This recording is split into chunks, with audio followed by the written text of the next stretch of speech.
Welcome to the Week in IndyCar and the Marshall Pruitt Podcast, presented by Cooper Tires, supported by PNC Bank. Apologies up front for my either bassy or nasally or coffee or whatever it is voice. As much as I loved IndyCar's return to Portland, as much fun as I had, and just spending time, lots of time in the paddock with a bunch of great people, the one lasting gift, the visit to the Pacific Northwest, happened to be some form of chest cold, sore throat, something.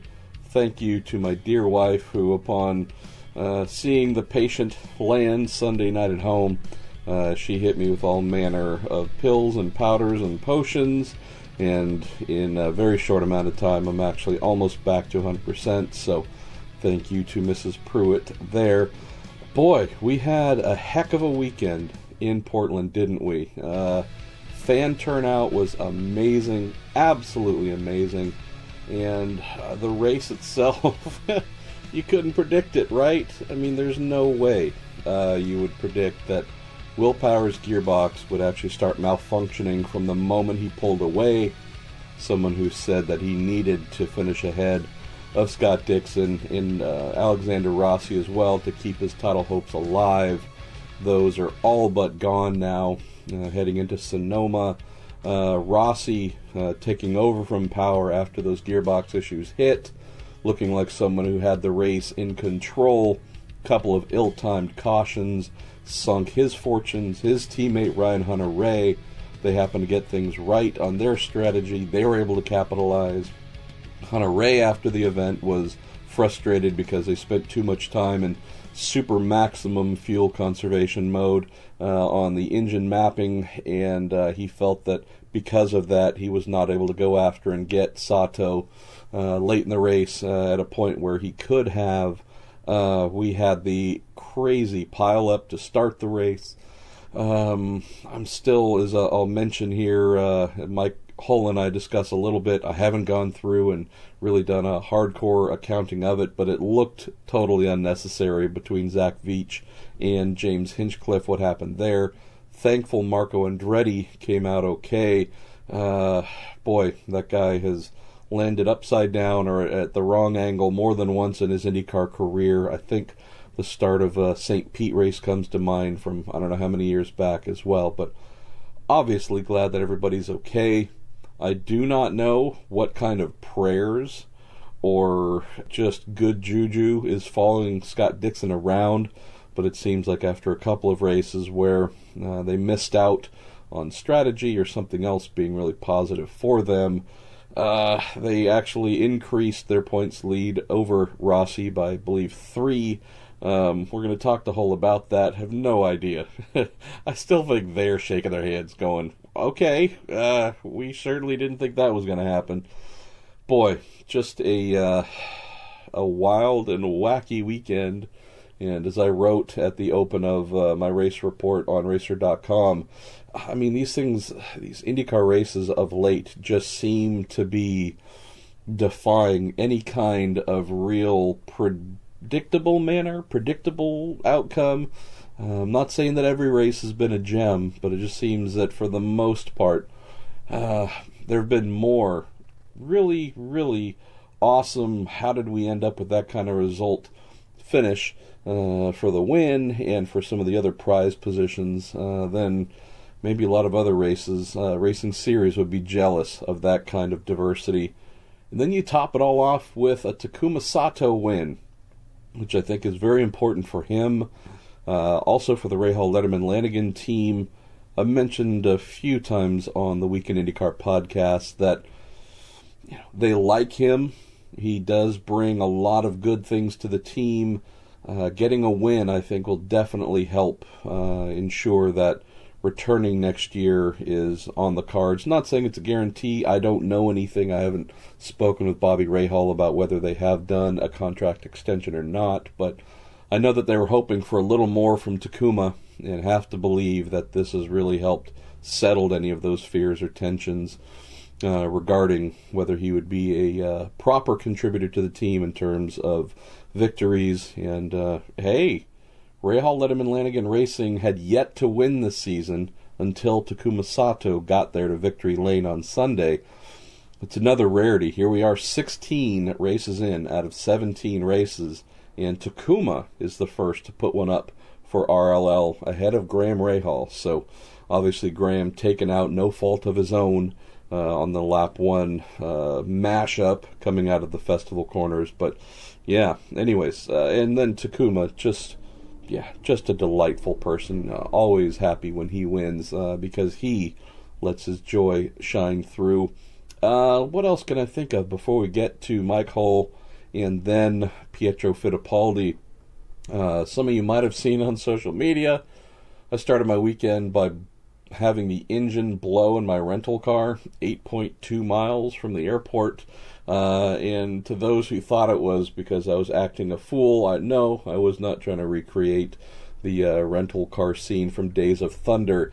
It just done blowed up. And I've never really had that happen before in a rental car. I've had that happen before in a car I owned. Definitely my fault there. Running a car out of oil while trying to drive to work at Sears Point / Sonoma Raceway, and having the thing digest itself in the middle of the Golden Gate Bridge and die, just permanent death. Then having to wait to get pushed across the bridge, and explain to my father, a mechanic, a supreme mechanic, why his son of a mechanic and a, quote, professional race car mechanic, was too stupid or immature to bother to check the oil in his road car. Yeah, not one of the finer days, but that was my fault. This little rental car issue, added a little bit of extra time to my day, but turned out to be not that big of a deal. Dealt with it, got a cab ride back to the airport, picked up a new car, and went on about my weekend. We'll be back right after this. PNC is proud to sponsor Scott Dixon, driver of the number 9 car for Chip Ganassi Racing. Everyone tunes in on race day, but so much of the race is determined off camera during the work put in throughout the week, month, and year. From the gym to the practice track, Scott Dixon and the team take small steps every day to get closer to victory lane. Copyright 2018, the PNC Financial Services Group Incorporated. All rights reserved. PNC Bank, National Association, member FDIC. So thank you to everybody who turned out for Saturday evening's live Week in IndyCar Marshall Pruitt podcast at Portland, the Cooper Tires display and stage. Huge thanks to our friends at Cooper Tires, Chris Pantani and his entire group. Obviously, they are our title sponsor for the year, but also made the stage available. And despite this starting at about 5:30ish, 5:40, more than an hour after IndyCar activities were done for the day on Saturday, it was really awesome. I don't know exactly how many people. I estimated a little over 100. One of the people from Cooper said no, it's probably more like 150. Whatever the number is, it was really awesome. We're trying to find some peace and quiet in the day, and this is really the one that stood out. And so thanks for everybody who came out. We had a lot of fun. Dario Franchitti, Sebastian Bourdais, and Will Power were the announced guests. Had a couple of, quote, surprise guests in Mazda Motorsports boss John Doonan and his entire team. Wanted to get them in front of the crowd and at least be able to say thank you in the final weekend of Mazda's support of the road to Indy. And so they got a couple of rounds of ovations from our guests and the fans. We also had Portland's track manager, E.C. Mueller, who was there, and great to have E.C. there, and spoke with folks about how the weekend was going, and definitely looks like they made the right call in bringing IndyCar back. So thanks again. I'm going to get that podcast up as soon as I can. Was unaware, just my own stupidity, that the IndyCar two-seaters would be running, so wasn't able to plug my digital audio recorder into the mixer board. Just didn't have that capability, so had to record it ambient coming off of one of the speakers. And so, yeah, I've yet to take a listen, but I know that we're going to get drowned out in some sections. But nonetheless, we've got a lot of great tales, a lot of fun stuff from Dario, from Sebastian and Power as well. And so, yeah, looking forward. I think we're going to hopefully have one more IndyCar live podcast at Sonoma, so working on that right now. Last couple of things, let's see. Put up a story over the weekend about IndyCar has been actively looking into how many pit boxes it can use at its road and street courses in particular, and how many additional spaces they might be able to squeeze in. I believe that story on Racer.com went over fairly well. one thing that Jay Fry, who was quoted in that, stopped me afterwards and said, hey, just want people to understand that we're not going to be turning anybody away. So if there's any misperception, those misperceptions would be because I probably wrote things incorrectly or did not flesh things out as much as I should. But I said, look, no matter how many cars turn up, we're not looking to turn any away or say, no, you can't come in and play next year. So he just asked to reiterate that next time the topic came up, and here we go. Some really crazy person, as I've seen and has now been shared around social media, has done the entire Indy 500 starting field as women. And so that part's fine, kind of hilarious, but to the person who decided to run our man Robin Miller through that, and Robin's looks as a woman, that's frightful. That's just really frightful. There's a sickness inside of you, whomever chose to do that. But I love you for doing it, because we share that same sickness. Let's get to my favorite question from last week. Our friends at TorontoMotorsports.com send off a t-shirt to whomever I pick, the person who sent in my favorite question from the last episode. Robbie Berggren. We had Zach Veach on last week. We also had Connor Daly. Robbie sent one in for Zach, and it just was hilarious. He said, Zach, how many times did your dad blow a hole in the side of the block in his tractor, and what was the biggest diameter hole? And so that was truly hilarious. So Robbie, thank you. Send me a little DM here and give me your t-shirt size and address and whatnot, and our friends at TorontoMotorsports.com will get something headed your way shortly. And other than that, let me take a look at any other little final notes I have that I might have missed. Hey, we didn't get into things too heavily in the conversation with Mike and Pietro, but the race at Portland, the final outcome, heavily affected by yellows and the timing of those yellows. Still definitely worth mentioning that Jordan King with Ed Carpenter Racing, good Lord, that guy is definitely showing that I know I want to see more of him. I can say that for sure. I want to see more of Jordan King. I really hope he is back in a full-time capacity next year. I know he's not a real talkative guy. I know that he doesn't have a big social media presence and so on. But that guy is showing the kind of pace and capabilities that makes me think definitely want to see year 2 of that, hopefully full-time.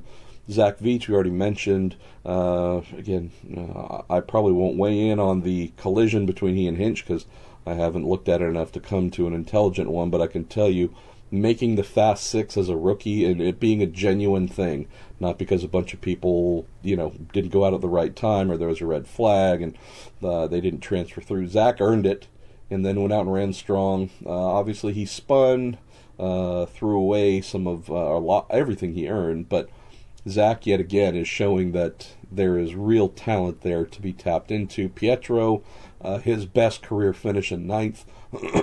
Santino Ferrucci as well.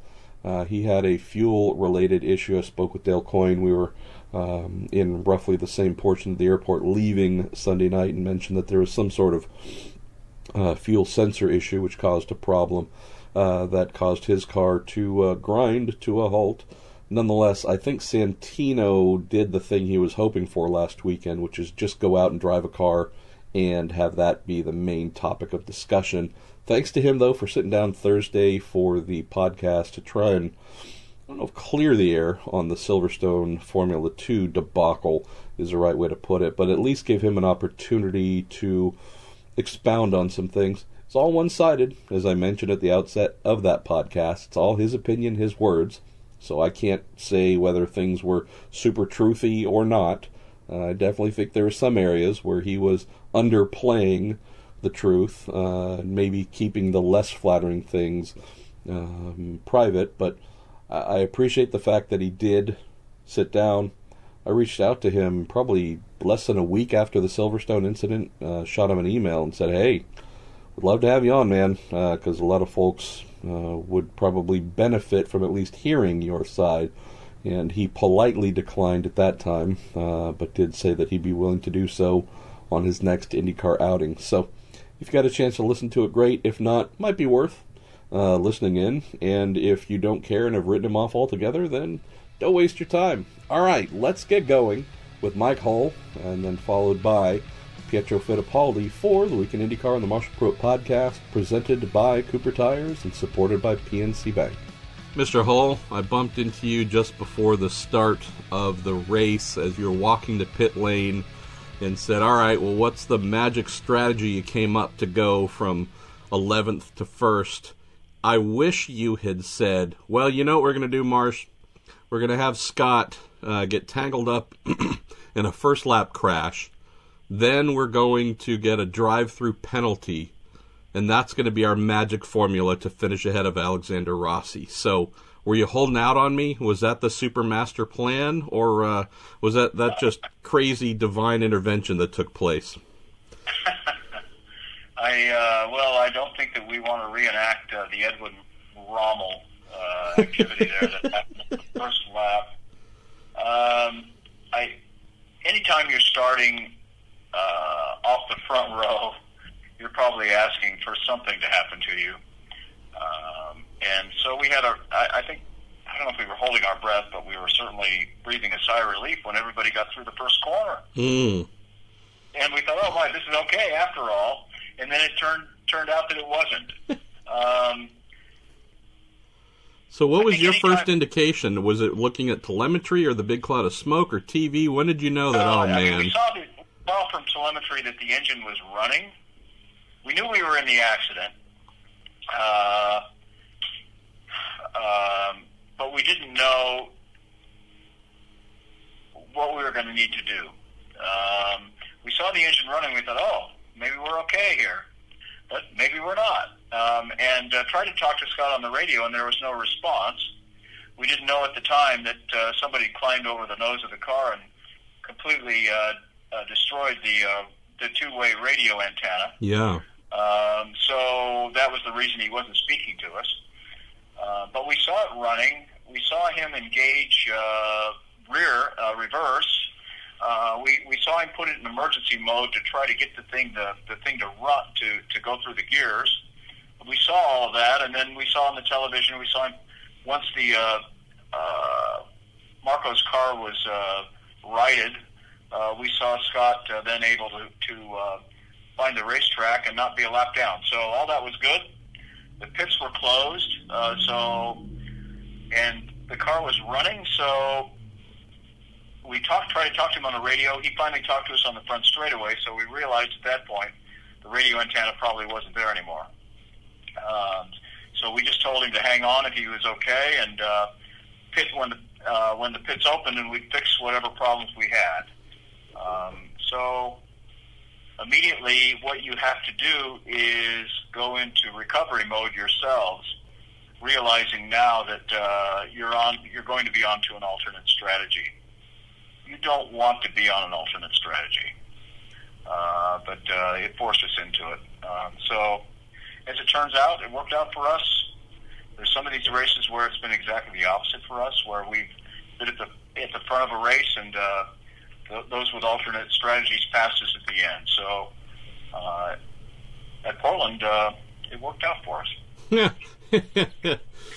Again, you either get the strategist of the year for what took place at Portland, or you raise your hand and say, you know what, we just kind of worked with what fortune offered us and maybe didn't offer us. But as we've been doing lately, Mike, and it's become my favorite format, we've been jumping into listener questions right away. But I would love to know if the Rossi situation, knowing with him starting up front, starting ahead and having, in theory, a pretty darn good chance of finishing ahead of Dixie, was that something that became part of your general mindset and strategy management throughout the race? Or were things so wacky that where Alexander was, knowing that he and Dixie are in this championship, you maybe just couldn't even bother yourself with that? I think you try not to let that bother you, although it's always in the back of your mind. You would have to admit that. I find it interesting when you watch a PGA golf tournament on TV from time to time, and they interview a guy after the event's finished, and they say to him, "Do you know where you were on the leaderboard?" And someone will say, "Yeah, I've watched the leaderboard. I know where I am all the time." And you have others who say, "No, number in my head. If I shoot that number, I know I have a chance to win. And in this case, I guess we had a number in our head. We knew that we had to do the best we could at that point, and so whatever Rossi's guys, whatever he did, whenever he pitted, however fast he was, for us it was almost secondary to the fact that we just had to get the most out of the day. And not wish any ill will on him or worry about him or anything else. It was just a situation where at that point in time we had to work on damage control, literally, to get the most out of the day. But you know what? We weren't the only people that did it. There were 3 people that finished in front of us that were on the same strategy we were on. Yeah.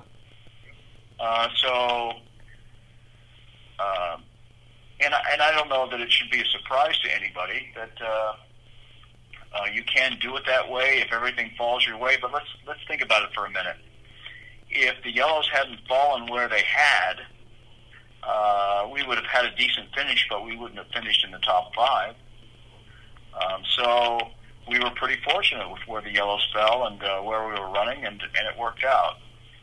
You know, we did this with Scott Dixon at Mid-Ohio a few years ago, where we started at the very back and just were very, very patient about the situation and didn't let it get to us.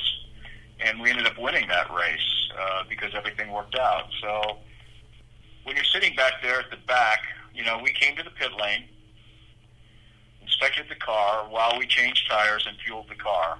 Everything appeared okay with the race car. So we immediately took the reds off the car that we started with. They were scrubbed reds, but we took them off and we put black tires on there. And you've got to assume when you do that you're not going to be the fastest car on the track. The whole point of that is to be patient so you can get back to reds for the rest of the race. And then to try to look for the most open track position when you stop. And then when you find that position, you then determine whether you're going to be on sticker reds or whether you're going to be on scrub reds for the next interval. And that's determined based on how much open track position you think you're actually going to have. And sure. So that's how we did it. We certainly didn't plan on a speeding penalty in the pit lane. Okay, so that wasn't part of the strategy. Okay, we've confirmed that now. Debate's been raging. That's part of the plan. And in fact, when we came out of the pit lane from that, Rossi was a corner behind us or so. He was leading the race. And when a yellow came out, we sort of cycled around and we got back. We gained a lot of track position there with that yellow, luckily. And when pit stops began, we were 9 seconds behind the leader. Yeah. And you lose 28 seconds in the pit lane. So they had 2 more stops to go at that point. We had 1 more stop to go, being 9 seconds behind the leader, so do the math.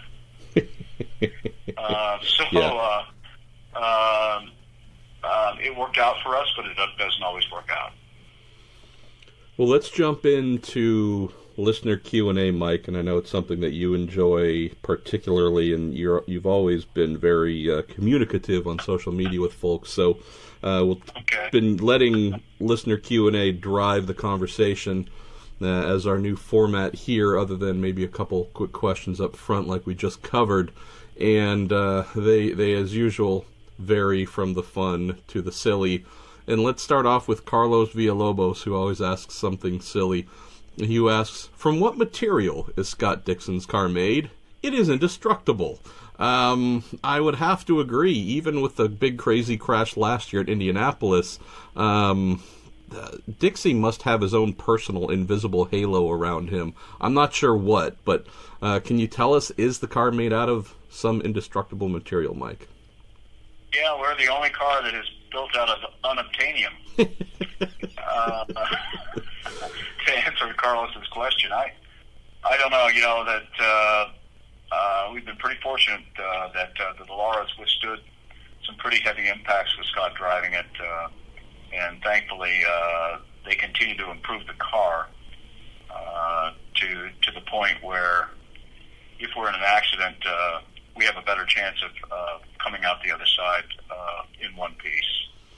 We've got a couple of related questions, Mike, from here in Twitter at one only David, who said how amazing is an IndyCar tub or chassis for the number 9 to have that large of a mark on the nose and have little effect. What damage was done to Dixon's car, and he said an F1 car would have exploded from that hit. Then on Facebook, Adam Smith asked how much dirt and how much rocks got into Dixie's car after the off-road excursion. Curious, at least after the race, Mike, how much vacuum work was needed to clean up the old number 9 mobile, and if there was any other damage beyond just the radio antenna being knocked off. Well, quite a bit. You know, the people I really felt sorry for, though, is I watched a replay well after the race was over of what went on there from different angles, and the safety crew got showered with rocks, and I don't know if you guys watched that from that angle, but they got showered when Scott took off from out of there. Felt sorry for those guys. That probably left a mark. Yeah. No, I mean the car did have some of the Oregon dirt in it, but all in all, I think it was pretty good. We didn't have blocked radiators or problems like that, so it was okay. Jim Johnstone, beyond asking how many rabbit's feet you used up on Sunday, asks probably the most prescient question as we look forward after Portland, Mike. And he said, for Sonoma, does it become a race of points management, just maintaining the gap to Alex Rossi and the Penske boys, stay out of trouble? Or do you go balls to the wall and attempt to win the championship with some form of domination? So it's not as if you haven't been in this position 5 or 10 times before, but it's not as if Dixie is sitting on a unassailable lead. It's not as if you can go in and just cruise, but what's the general mindset you'd be preaching? Be smart but not too aggressive, or go flat out? Well, I think you have to be able to if you have a car that's capable of winning a race, it's a lot easier. You can then choose what you want to do. So we'll go to Sonoma and see where we are in terms of the raw speed the car will have, or the speed it doesn't have for us, one or the other. And then we'll race the racetrack accordingly. And again, I think what happens is the worst thing that you can do is to become conservative in an aggressive environment. So I think we'll just play the cards we have and get the most out of it on Sunday at Sonoma. Let's see. Let's move on to, here we go, Zachary Campbell, an early candidate for question of the week. Says, if you ended up trapped on a desert island with every driver in the paddock, who would be sacrificed for the good of the group first, and why? All right. Oh my God. I mean, that first of all, that would just allow some hostilities. If we're just looking at who gets sacrificed first, the why part might be, might not be so much on the survival side. We're all starving. Who do we sacrifice first? It might be more of, I've never liked that guy. I'm just going to take him out. Now, as Bill Belichick would say, next question. Oh, well, we don't have that response here on our Little Week in IndyCar podcast. So I would say, Zachary, who would I take out first and why? I'm looking through the list here, because first you have to consider who could fight back, right? What you don't want to do is pick someone who's a good fighter, and then they actually beat you up, and you become the first one taken out. So you have to factor that in. So that I don't want to say I'm not concerned about Power, but I know he's a punchy guy. So concerns there. Gabby Chavez as well. Some concerns there with his judo training and such. I mean, do you pick on the weak first? I mean, you look at Zach Veach and say he's the smallest, or Takuma Sato, but they're very wiry. So, I mean, Tony Kanaan is built like a fire hydrant, so there's nothing going on there. Boy,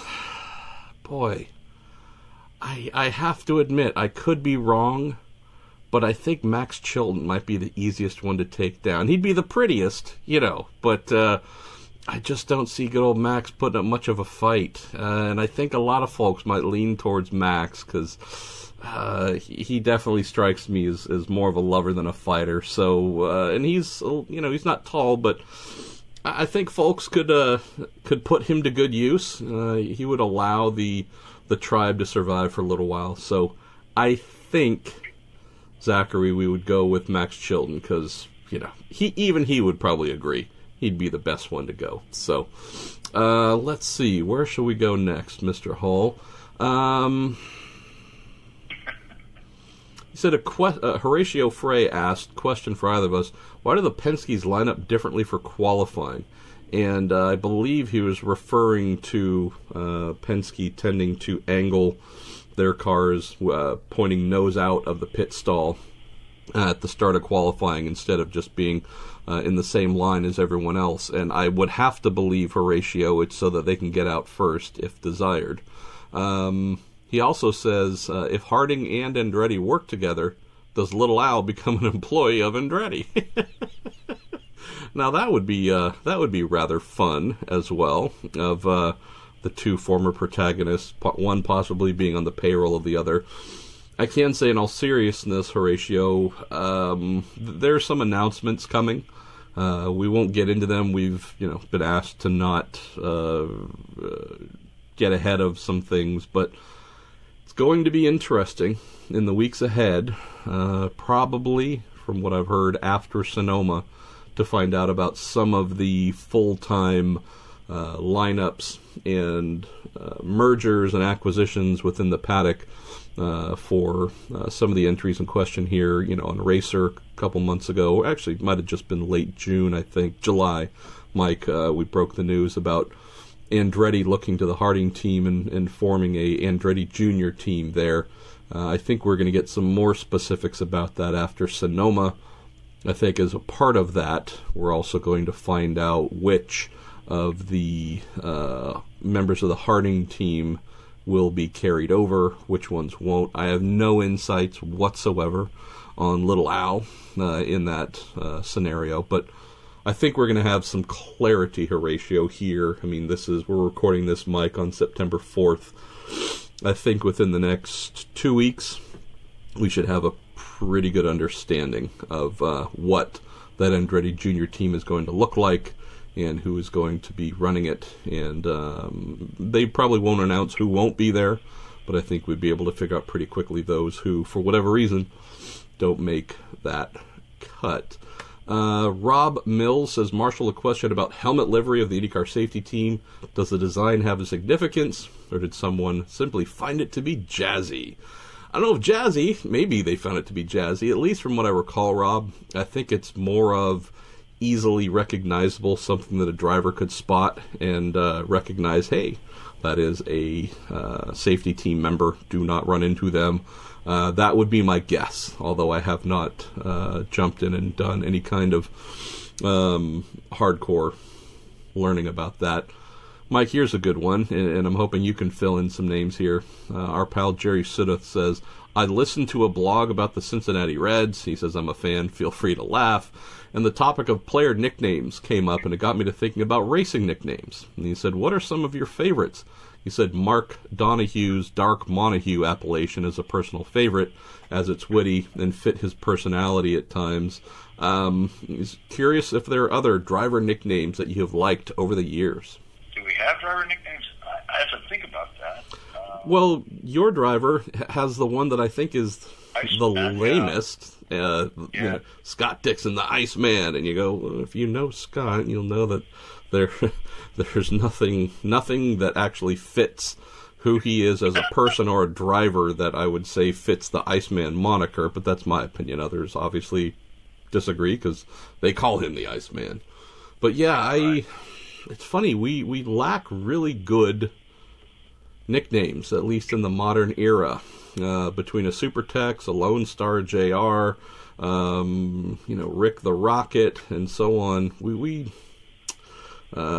maybe, Jerry, this just points out the fact, maybe this is a future episode Or maybe it could be this episode. Maybe we need you to send in some ideas, some good nicknames for IndyCar's current crop. I mean, you think about Tony Kanaan, TK. I mean, that could be him or Tom Christensen. The whole using the first letter of their first name and their last name. Folks refer to me as MP all the time. I don't really think of those as nicknames. I think that's just an easy thing, but maybe we need some proper nicknames. So send in your ideas, because clearly there's work to be done here. Steve Kowalczyk asks, IndyCar's extended caution periods to blow the marbles off the track, but is there any reason they couldn't throw a caution specifically to clean the track? He said, besides affecting the racing, it could be considered a safety issue as it greatly increases the chances of a car crashing if it ventures outside the racing line. And he said, of course, steps could be taken to prevent it from otherwise affecting the outcome of the race, such as announcing it ahead of time, closing the pits, maintaining track order for restarts, and anything people smarter than me could come up with. We do see this from time to time, where if a track either marbles up too much or there's been, debris or whatever it is that has hit the track, we have seen dirty track specific cautions called. Bit of a rarity though, Mike, but do you like the idea of this becoming a more common call by IndyCar, or do you think they have things done in the correct manner? I think for the most part, based on the spacing of yellows normally, they will usually take the time to blow the surface of the racetrack, or at least in the areas where there seems to be a lot of marble buildup. But yet at the same time this year, there have been some races that we've run wire to wire. Yeah. And frankly, it hasn't. Guess what? It hasn't affected adversely the racing, because if the marbles had affected the safety of the racetrack, they would have stopped and blown the racetrack. So we don't see the kind of marbles that maybe other kinds of racing see, or the kind that we used to see when there were two tire companies and they were trying to beat each other up every weekend with new tires. So for the most part, it's pretty good. I mean, our drivers from time to time will say, oh man, I got off the line and it's going to take me a lap to clean my tires off. So we just see that, but not predominantly. If it were a means to go right to the point of that question, if it were a means to put the field back together to make the racing better, that's a whole different subject. That's a decision culturally that IndyCar would have to decide. Let's see. Got a bunch of interesting questions here. Henry Shelley says, with the recent crashes, whether it be Andretti at Portland, Hinchcliffe at Pocono, from a scale of 1 to 10, how much do you think IndyCar needs a cockpit visor or the halo? We have some other questions, too, along those lines, Mike, of where is IndyCar's aero screen at development-wise? Has there been any changes come to mind in light of some of the recent crashes? And I realize it's more a question for Jay Fry than you, but I did pose this to our other guest this week, Pietro Fittipaldi. I'm curious to get your thoughts. We know that IndyCar, Mike, has said from the outset, our challenges are different than Formula One. Adopting a halo, as they have in F1, would be problematic for our cars on ovals, in particular the ones with significant banking and view, proper sight lines and view out of the cockpit. So that's why the series has gone to an aero screen. We've also seen instances of cars going overhead and nearly striking the drivers in the cockpit more than once. We've also seen it in F1, Mike, with the Alonso crash that happened at Spa. Any thoughts on your end as to whether the aero screen... The Formula One accident that you referenced that recently happened, a lot of the people in Formula One that were so opposed to the halo suddenly jumped on board. I don't know that you can choose sides on this in terms of whether it should be a halo or whether it should be a screen. I think the side that you should be on is that all forms of open cockpit racing need more protection than they have. And IndyCar's tested the screen twice, I think, and I think they're now doing crash worthiness testing on it. Yes. So hopefully we'll see the next version of it tested here soon, and in 2019 we'll have a first version of it as a requirement to race. I think it's important.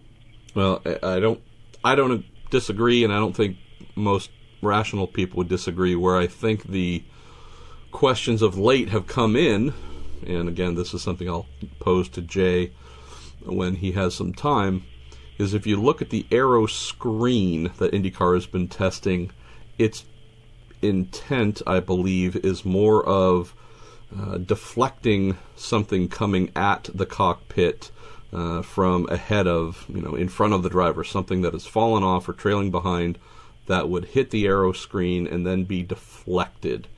What I have seen, or what we have seen lately in terms of cars going overhead and rolling and crashing and flipping and such, would be a question of what kind of vertical load could the aero screen withstand. We know that with the halo, which is a big metal structure, it is integrated into every tub.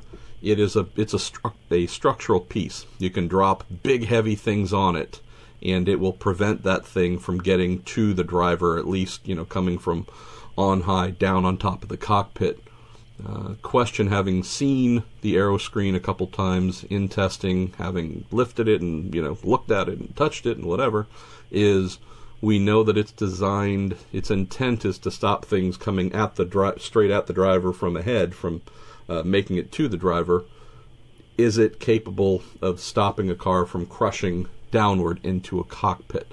And so will it have the ability to serve both purposes, or will it only have the ability to stop something coming at a driver from a car trailing, etc., etc.? So I think that's going to be one of the more interesting things to learn coming out of this crash testing, because we've seen now, boy, we hope it can do both. I know that for sure. I hope it can do both. Our next question, Mike, and actually we did reach out to Jay to this one and got back to me on Twitter this morning.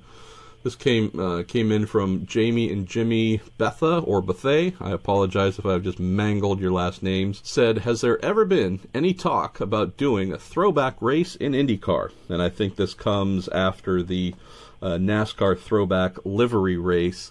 And first of all, Mike, I would love for that to happen. You obviously have Cup cars that have been done in retro liveries to celebrate NASCAR's annual celebration of going back to old things that we once loved.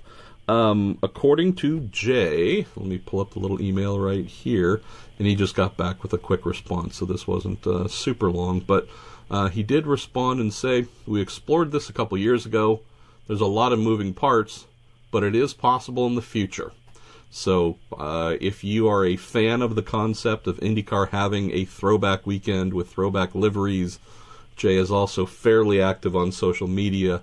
I know that if this is something you are in support of, let Jay know. And I'm going to keep whispering in his ear because I want to hear that for sure. All right, let's go to Ben Cohen, Mike. He says he'd love to get our thoughts on the season finale being double points. He says, I know that Robin Miller isn't a fan. And he said, thanks for all you guys do for IndyCar fans. I'm in the Robin Miller camp here. Not a fan of double points. In theory, in my head at least, the last race should be just as valuable as the first. The last race should not be a scenario where if you've had a bad race earlier in the year, you can hopefully capitalize or erase that a little bit by getting an extra dose of points at the final race. You, of course, are fighting for the championship, so you might have a different viewpoint altogether. What comes to mind on double points at a finale, Mike? Should we have it, or should it go? I think it should be a standard point system for all events.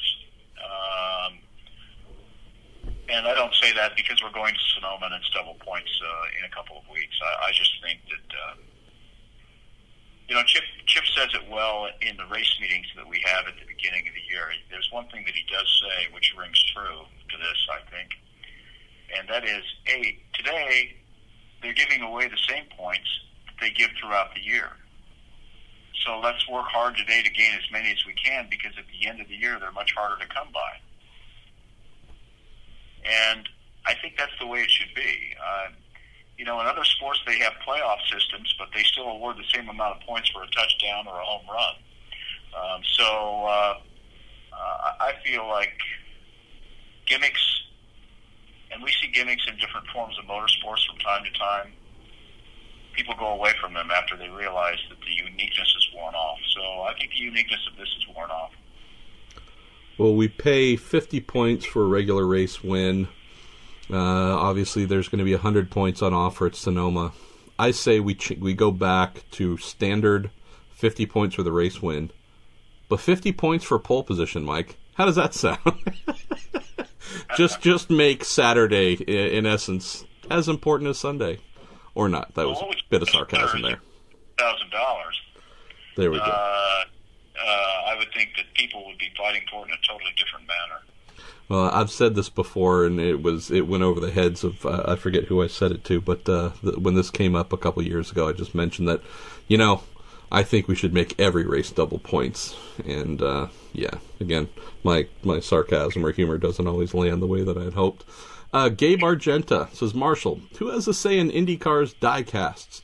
Does the Greenlight Collectibles company make whatever they think will be most popular? Do teams request or pay to have their cars made? Do the sponsors?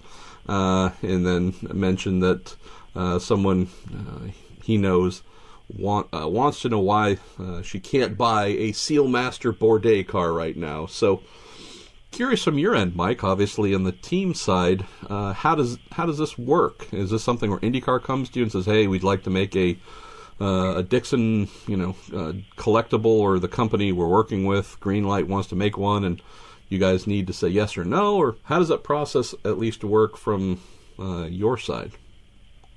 Well, the process is somewhat straightforward. All that product is manufactured outside the United States, and the lead time on that is big, long lead time. So to answer the Sealmaster question directly, when they finally decided, or when they decided at Coyne's to have a Sealmaster car, they hadn't baked in the 3 or 4 months it takes to get that done. So that's one issue right there. In the heyday of diecast in NASCAR, when they were doing specific liveried events during the year, those diecast models were being built.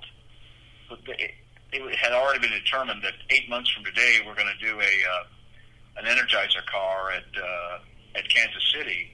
Well, that thing was being produced in an Asian country well in advance of the event. So when they arrived there, the product was there. Sure. It doesn't excuse the fact that some of the teams aren't represented in the livery trailer the way they should be, but it's the lead time primarily that causes some of the issues for diecast not to be available. 10-4. Got a couple questions, Mike, about Santino Ferrucci. I sat down with him Thursday evening after the test day and did a podcast and did my best to not take it easy on him, not be too harsh on him, but try and keep a little bit of pressure on him to answer a lot of the questions that had gone unanswered, and received everything from lots of great feedback, hey, wonderful interview, to lots of negative feedback, pretty much the norm, positive and negative all kind of coming out equal in the wash. He did say a couple things in that podcast, Mike, that I know frustrated a few people as well. He mentioned his comment of, how the English don't like Americans is coming in from Aaron Walker. He said his comment of how the English don't like Americans, he said, was disrespectful to his English fans, particularly me, as I'm an English man married to an American woman. He says that also sounds like his F2 team was not particularly well run. Why would you not have better management of your drivers? Do you agree, and why? And there are a few other questions, too, about whether we thought, or I thought, or that Santino was being honest and straightforward, or if he helped himself at all with a second attempt at either an apology or making things clear, and then, mentioning things about the sacrifices he's made and such, which had a few people, Mike, saying, if I could have gotten out of school early to follow the same trail you're on to become, a Formula One or IndyCar driver, I wouldn't be using that as a complaint or justification for any actions.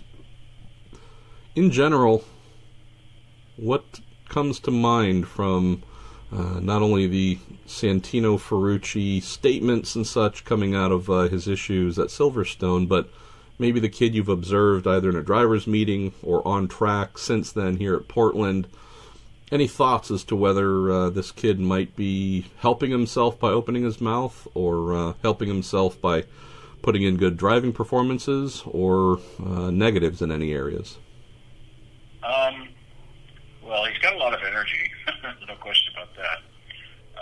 And I've had conversations with him both prior to what happened with him overseas and subsequently afterwards. I haven't had conversations with him, though, specifically about what happened over there. I just think in your life or your racing life, either one, you need to take the attitude. You need to do two things maybe with your life. Number one is you've got to remember where you came from. And number two, you've got to pay it forward. We live in a very small networking system, community. And you may think that the way that you conduct yourself in a paddock that's not the IndyCar paddock will never come back to it, but it does. So I think you have to live your life somewhat under the microscope, but you have to be willing to represent yourself as well as the people that are part of your team. I guess now he is under the microscope in a way because of what did happen. I don't know that any of us fully know what predicated what happened with him overseas, but he now is under the microscope probably more so than he ever has been. So we'll see what happens. He seems to do a good job on the racetrack. He seems to conduct himself well in the paddock. He has a lot of ability. He's maturing as a driver. So let's keep an open mind and see what happens. Aaron also asks or follows up with a comment and question after Takuma Sato's win. He says there seems to be an increasing need to have a Japanese race again. And he also says, with this all being popular in Japan, do we see any other Japanese drivers being attracted to IndyCar? And he mentioned Kamui Kobayashi. I know, Aaron, that when I spoke with Kamui a couple of years ago about possible interest in anything else, maybe he was having a bad day, but one of the least impressive responses I've ever gotten from a driver. I don't know, and this is my own ignorance, I have not been following the Japanese super formulas I should to see who might be a young gun that maybe a Honda would have an interest in bringing over. Can say for sure that it was awesome, Mike, to see Takuma win last weekend.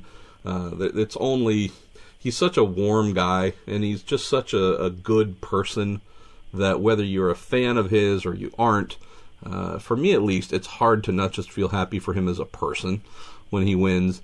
I also know that following Aaron's line of questioning here, with Takuma at 40 or 41 or however old he is, there's obviously a bit of a finite window. I don't know if there is a driver waiting in the wings, a younger version of a Takuma Sato wanting to come over or waiting to come over, but I hope that whenever Takuma retires, we do not lose Japanese representation altogether on the driver front in IndyCar. What do you think on that, Mike? Do you think we need to have a Japanese driver in the series, or is that maybe not the most important thing? Yeah, I think that we're represented by several countries, including Japan, first of all. in the series, and all the drivers are worthy. In terms of Japan itself, when we raced in Japan, the not just the passion of the fans, but their knowledge of our kind of us, of IndyCar, of the people involved in IndyCar racing, and what happened with the racing, and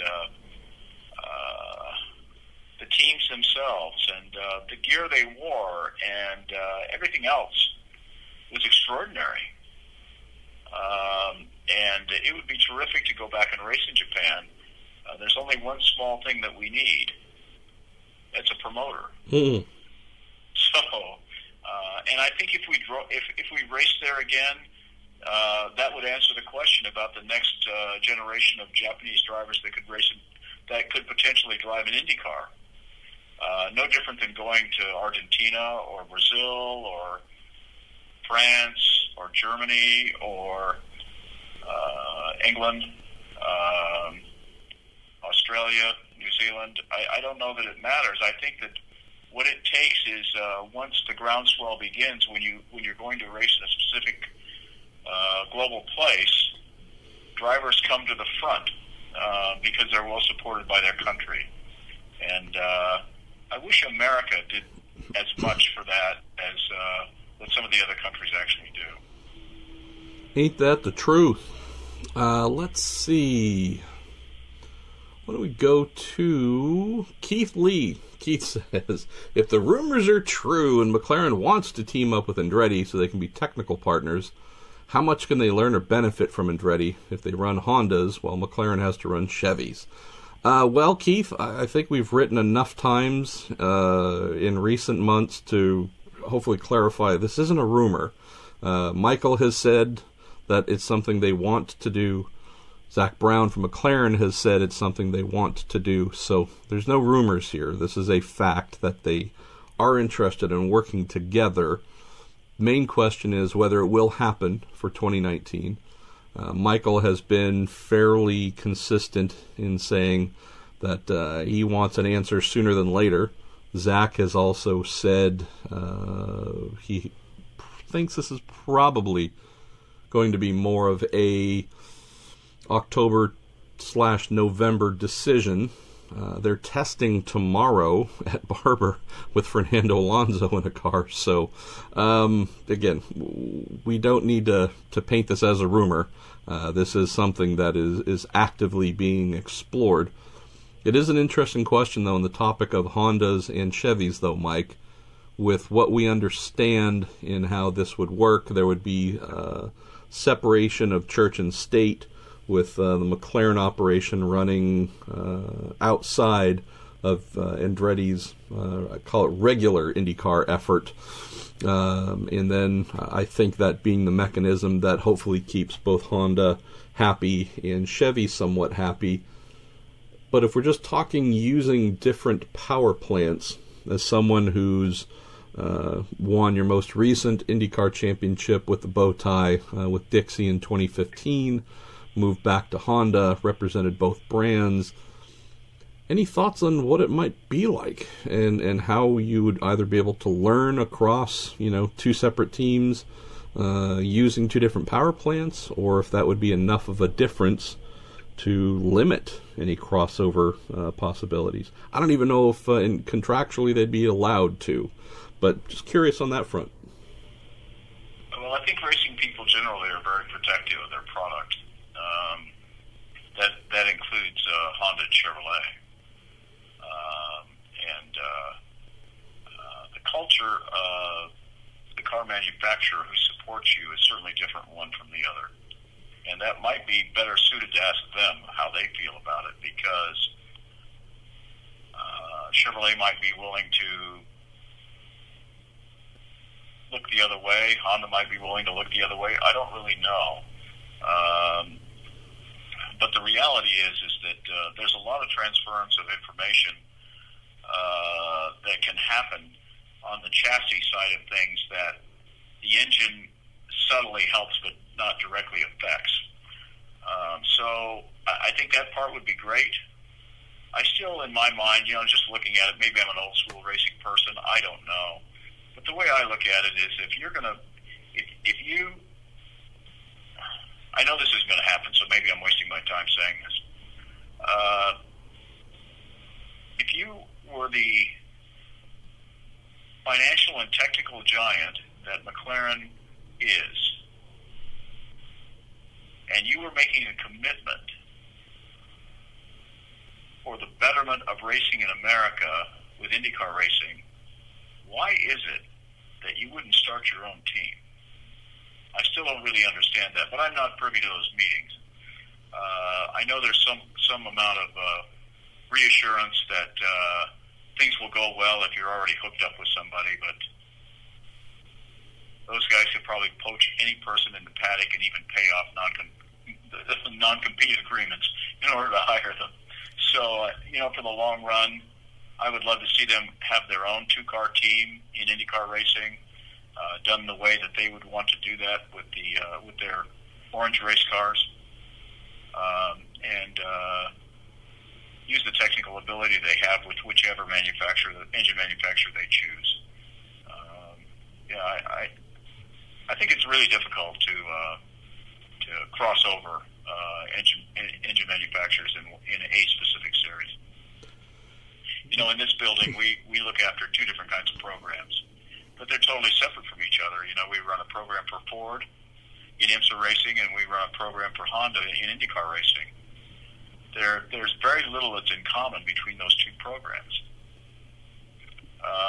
And each respects the other and respects Chip Ganassi Racing for purposely not trying to influence one or the other from what they learn. So it can be done, but in the same series, I think it's really difficult.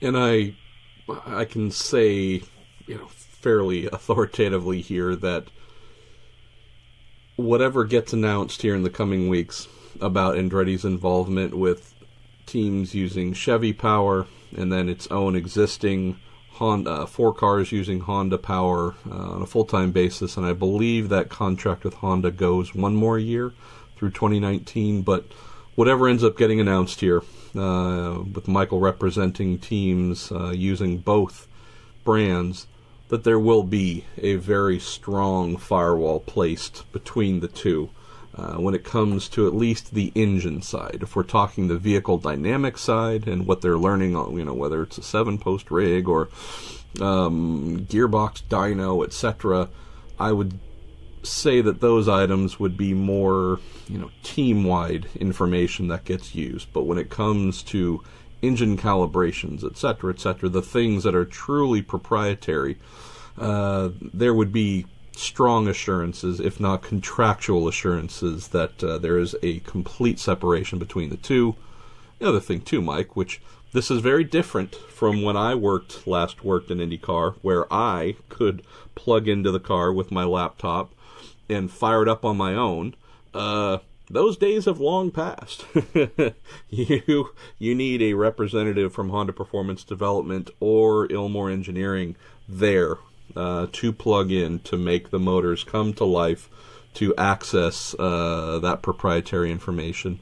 So, there's also a practical firewall as well, just from how policies are in place and how some things happen all together. Not saying it would be impossible for bow tie information to go one way or Honda to go the other. Nothing is truly impossible, but this would not be as easy as some folks might think it would be to pool all the information in the middle. And nor do I think Michael wants to end up in a place where, A, that happens, and he has both manufacturers say, our engines will be sent back right now, and you no longer have something to make your race cars go around in circles. So, a couple things to think about here as to what may or may not happen. Keith adds one more item here. He says, Mike, thanks for signing my Lola front wing end plate at Gateway. And he says, it was great meeting you. And he said, do you think we could run methanol next year now that Iowa Corn is no longer a title sponsor at the Iowa race? And I can add a little bit to that, Keith. At least speaking with Jay Fry on the topic, I don't think we're talking about anything next year, but with the new engine formula that they're working on for 2022, or no, 21, it is certainly on the plate, something that they're looking at, and definitely could be an option to go back to making more power and having that methanol in place instead of ethanol. But it's not tied to Iowa corn, whether those folks do or don't sponsor an IndyCar race, whether they have gone or going away for next year. Truly unrelated. It's something they've been talking about before that announcement was made. So, PNC is proud to sponsor Scott Dixon, driver of the number 9 car for Chip Ganassi Racing. Scott knows that the road to victory lane starts today. Copyright 2018, the PNC Financial Services Group Incorporated. All rights reserved. PNC Bank, National Association, member FDIC. Where shall we go next? Here's a good one from Matthew Pope. It says, Mike, how on earth does Dixie do it? I mean, it seems any other driver would have found a way to make contact or stall the engine and ruin his race. Even in a crisis, Scott just seems to slow everything down and keep his cool. Do you agree that this is a quality that you just cannot be taught? Well, I don't know. Think about it like this. We were kind of thinking about this. Let's say that you've gone to visit a friend, and you're in a walk-in closet. The light is on, and you're in the middle of changing your clothes, and now all the power goes off. First of all, you don't know where you hung your clothes. Secondly, you don't know where they are. And thirdly, you don't know where you are. Now, that's what happened to him. Suddenly, the lights went off there momentarily with all that dirt and gravel and stuff that was flying. To answer the question very directly, in this case, I think it was sheer luck. Wow. It just worked out okay. And we didn't come away unscathed. We did come away a bit bruised there. So I don't know. We've been on the other side of that, the receiving end, where it hasn't been, they say, oh, my God, that was not lucky at all, what happened to you.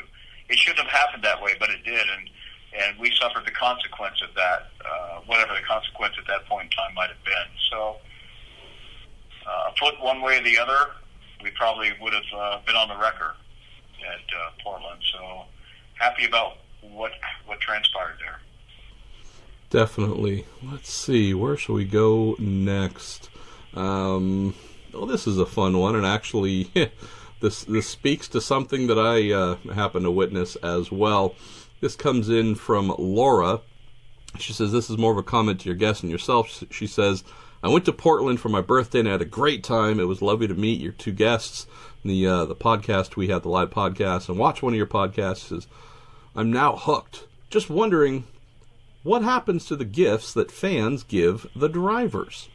And Mike, maybe you can help with what you've seen from your side. I'll just mention up front that had a video capturing a video interview with Mario Andretti scheduled for Friday, and this is for a little documentary thing, tiny documentary I want to do on his 1982 Le Mans effort. And while he saw me walked over towards me at the Andretti Hospitality, and the minute Mario walks out from inside the big, gorgeous Andretti Hospitality compound into view of fans, well, we're talking about the greatest of all time here, and everybody comes flocking. So not only did we get started 20 minutes later than expected, and that's all a positive thing, a big part of his time just being seen by fans and grabbed by fans was receiving gifts. So not only did he receive a painting that someone did, and she gave to him, also gave him a license plate that they had, I guess, a DMV make. They're from Washington, and I believe it said 78 champ, and referring to his 1978 Formula One World Championship. And there are a couple of other things that were passed on, but I just said to Mario when we were done, I hope you bring an extra empty suitcase to every race, because the amount of things you must get given, it's amazing. And this is just one interaction, Mike, middle of the day on a Friday, and the moment he stopped for some fans, I mean, he couldn't carry anything else with all the gifts he was given. what do you do with the things that either fans give to you or that you see have gotten passed on to a Dixie or a Weldon or a Dario, you name it? Do you guys put those things in the truck and bring them back to the shop for them? Do you mail them, or do you make them deal with whatever gifts they're given? It depends on the size of the item. If it takes a moving truck, we have a few of them that go with us to the racetrack. So that's pretty easy. In Scott Dixon's case, or before him, maybe Tony Kanaan or Ed Jones for that matter, they live in Indianapolis, so it's easy to get things home, transportation-wise. And I believe they keep most all of those things. Anything has ever been given to me, I've kept. From time to time, a driver will say, "Mike, you want this?" I say, "Yeah, that'd be great. Will you sign it for me?" Wow. It does happen, and you cherish those things because you live in a world where people probably think you just get those things all the time, when in fact you don't. And it's when somebody gives it to you, it's very, very has a lot of meaning when you receive something from somebody that's taken the time to do that. So I think it's really great. And funnily enough, on that topic, we've been trying to schedule the timing for you to, not you, you specifically, but for your team to bring something to a nearby track here in Northern California for me to get, that a fan, that is, again, I don't mean weird bad, but just weird, that a fan gave you asking to give to me. So I know that I need to bring our largest vehicle to Sonoma, because apparently I have some wheels or something waiting for me. So yeah, you have two wheels coming to you from a huge fan of yours, certainly, that came off the AAR, the Eagle Dan Gurney team GTP car. And I didn't peek in the box to look at them, but I know they're in there, and they're coming to you. We decided not to ship them. We decided to bring them. So, yeah. Wow. Hope you put them to good use, maybe on the front of your Pinto or something. I don't know. And whatever you do with them would be great. This is just crazy. I mean, seriously, it's just crazy when you think of just kind fans who are like, hey, I have this thing I want to give you. It's just, for me, it's insane. It's so incredibly nice and amazing and humbling and all those things, but just for someone to think, hey, I have a thing that this person I don't know would like, and then makes an effort to give it to you, and in this case, things that are big enough where you actually have to load them onto a truck to haul them across the country for me. Yeah, pretty amazing. So when we raced, I'll just say one thing about that. Drivers have given me lots of great things over the years, and I have them all. I've kept them all. But when we raced a prototype car the very first year in Daytona, 24-hour race, it was the race where it rained 18 out of 24 hours. And we were not prepared to race in the rain in terms of the cockpit. And the interior of the cockpit just basically, it was raining inside the cockpit. Mm. And what we eventually did was we cut holes in the bottom of the car. We did, every stop we did something. And then finally we sent somebody across the street to the auto parts store, and they bought 2 squeegees. like a squeegee like you clean your windshield with. And we handed one to the drivers as they went in. And then when they came out, they exchanged them. And we were using those during the race. So, I don't know, later that year, and Max Pappas was driving for us then, and later that year, he comes walking in my office with this big plastic shadow boxing thing, and it's got the 2 gloves that he wore in the race, and the squeegee. Wow. Squeegee, right? And they're in this thing. It's hanging on the wall. It was really, really cool because he took the time to actually do something like that as opposed to just signing a glove or, whatever. Not saying the drivers don't always take the time to do things, but I thought it was really, really great that he did that, and I still have that. And, we went back the next year, and we didn't have to use the squeegee the next year. We were pretty happy about that too. I love it. You got squeegees from a driver. That's kind of the best thing ever, right there. I've gotten bills from drivers before. I've had drivers get out of the car, gather their helmet and whatever else, and then like hand me the bill for the hotel or whatever else it might be, and I'm like, oh, thanks, nice to have you here. Really appreciated your time. So I haven't framed that. That would be a little bit strange. Let's see, Jeff Barak, recent winner of one of our T-shirts from Toronto Motorsports. Interesting premise here, and this falls more into the comment than so much of a question. Do you think, with the history of numerous previous crashes at Portland's festival curves, the start of the race, so many IndyCar races in the past, and now with one each at the start of the Indy Lights races and the main race, that particular section of track is unsuitable for IndyCars? He says, I know if I'd waited 11 years to see Scott Dixon, James Hinchcliffe, or Marco Andretti race in person, and they got taken out in the first group of corners in the first lap, I'd be pretty disappointed as a paying fan. I just think that section of track is such a crapshoot, and history seems to show that some of the best drivers in the world have a great deal of difficulty negotiating it historically. Would they be better off reprofiling it, say, gentle in, sharp out, the opposite of the way it is now, or perhaps even bypassing it on lap 1, or throwing the green flag, only throwing the green flag after turn 7 on the back straight, similar to the way they do things at Mid-Ohio. Interesting. I guess having watched Dalton Kellett try and do a moon launch at the start of the Indy Lights race, Mike, where he there's a big tangle with almost all the cars in the final Indy Lights race of the season. Dalton went through the chicane. Clearly did not know that big, heavy sandbags were used to hold down the little plastic Verizon IndyCar Series signage bits there. Tried to center punch two of the hoardings, hit the sandbags, and again, he must have gotten at least 20 degrees nose up or something like that before coming back down. How's this, Jeff? I know it's a concern. I know that we all, as someone who was down in turn 1 with pretty much all the photographers shooting the start, wondering if we were going to see a calamity there, was happy to see that it did not happen.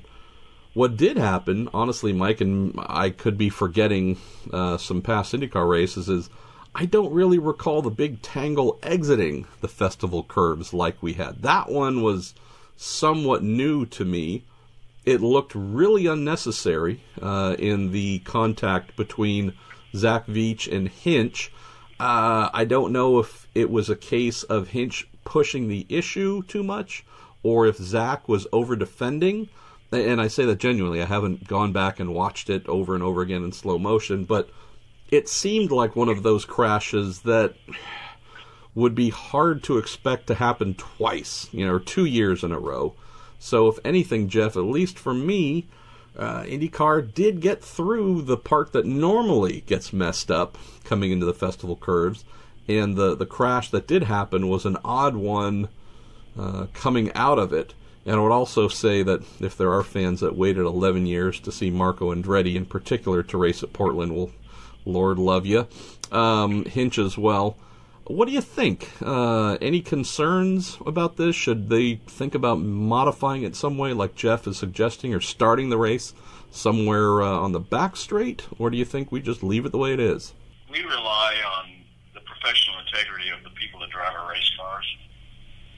And the reason that chicane was put in there was in the kart days when we had 1,000 horsepower, yeah, or in the TP days when you had 1,200 or 1,400 horsepower. The cars were way too fast entering into what was at that point in time the first corner. The crash actually happened when everybody exhaled, which I thought was odd.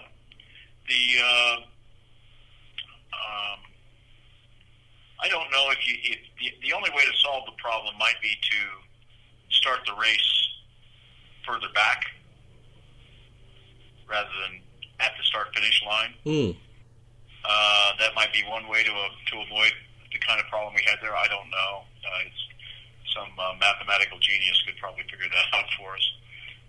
But I think it takes prudence from the standpoint of everybody that's getting into the first corner. Problem was this 23 people suffered the consequence of what two people did to each other. Yeah. That's the bottom line. And I don't know how much big brothering we need to do to stop those kinds of things. Well, let's wind down to a final couple of questions, Mike, and we're blessed to have more questions coming in every week. So it seems like we're setting almost new standards each week for the amount of questions coming in. So thank you to everyone for questions, Marshall. That's the bottom line. Well, here's one that I wanted to get to, and this one's a little bit near and dear to my heart because this specific topic is one that maybe is more a part of my daily life than some in motor racing. And also I apologize yet again for this sore throat and head cold that has me sounding like the white Barry White upon occasion here.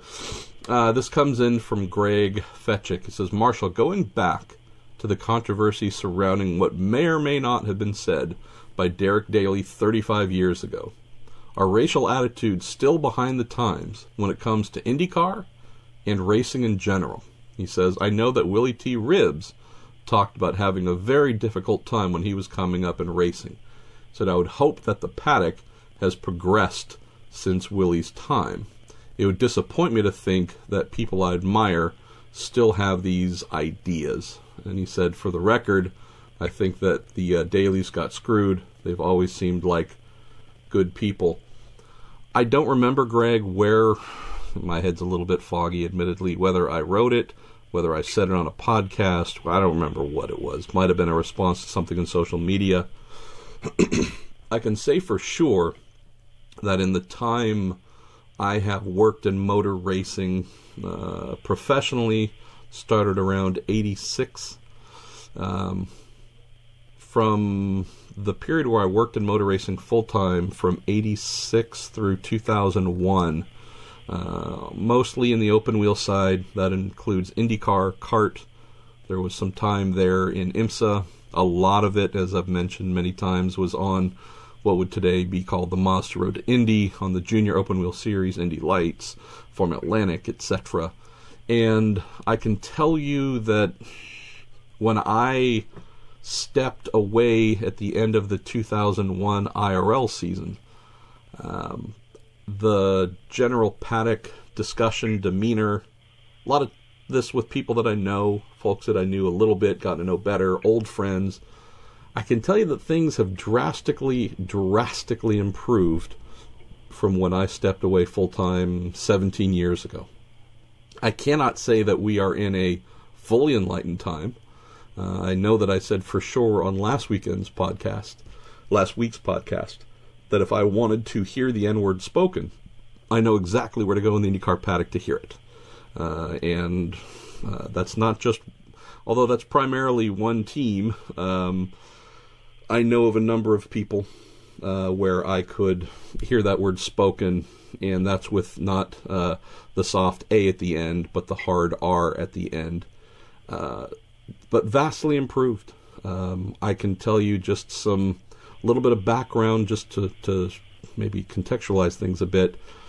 At the, I think, 2000 Indy 500, the team I was working for, anything but enlightened.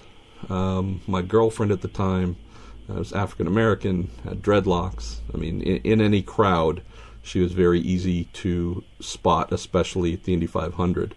Had been in Indy for a couple of weeks, hadn't seen one another. She flew out for race weekend, I think it was, maybe middle of the week, Mike, something like that, while we were, just doing final prep on the cars before carb day and whatnot. And she got her credentials, came into Gasoline Alley, and, hadn't seen each other, lived together, but hadn't seen each other in a couple of weeks, so missed each other a lot. And she came up, gave me a big hug, big kiss, and as you would normally do, boyfriend, girlfriend. I happen to look over and see that one of the team owners, because there were multiple team owners, was taking a photo of this exchange. And it wasn't the expression on his face and general demeanor was not of, I'm capturing love and an embrace and warmth of two people who've missed each other. Knowing him, I guess I should have thought of it beforehand. To him, he was taking photographic evidence of some sort of strange interaction that he couldn't understand.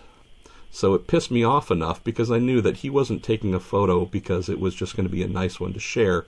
It was, look at this freak of a white man dating a black woman and vice versa, and he wanted to take a photo of it to do with what, I don't know. But as soon as we were done, and I realized he's a team owner, and I was just an assistant engineer, so it's not like I had any real power in the team. But I walked straight over to him and said, why the hell are you taking our picture? And he said, I just wanted to capture the moment, and kind of fumbled in his response. This is just something where, again, the intent was very clear that this was not coming from a good place. Crew chief on that team, I guess, having seen our exchange of love, I forget, I think she went shortly after went back to the hotel, starts rattling off stuff like, hey, I hear they are just tigers in bed. Is that the truth? Not she is an individual human being, not she is potentially her own person, but those things, those creatures, they're this mindless thing when it comes to passion. Is she like that? Like this rumor that I've heard or suggestion that I've heard? And it's just a lot of stuff like that. So again, I'm not trying to make this too long of a thing, Mike, but I know that even going back to 2000, the idea of an independent and intelligent black person, and she was highly educated. She's a teacher, at least within the team that I worked within, which a number of those folks work for other teams now. Was seen as just this racial curiosity that really could not be reconciled. There was no individuality for some. She was part of those people. It was just really bizarre to see how, in what was still, the internet wasn't exactly brand new by then. Most people had cell phones, etc. We were, on the verge. We were just past the new millennium. I mean, we were somewhat modern, I would think. This is something that blew a lot of people's minds. And then on the flip side, here I am at Portland last weekend, walking along and seeing a couple of interracial couples just enjoying themselves at an IndyCar event. And I think, at least from what I witnessed, no one turned their head, no one took photos of them.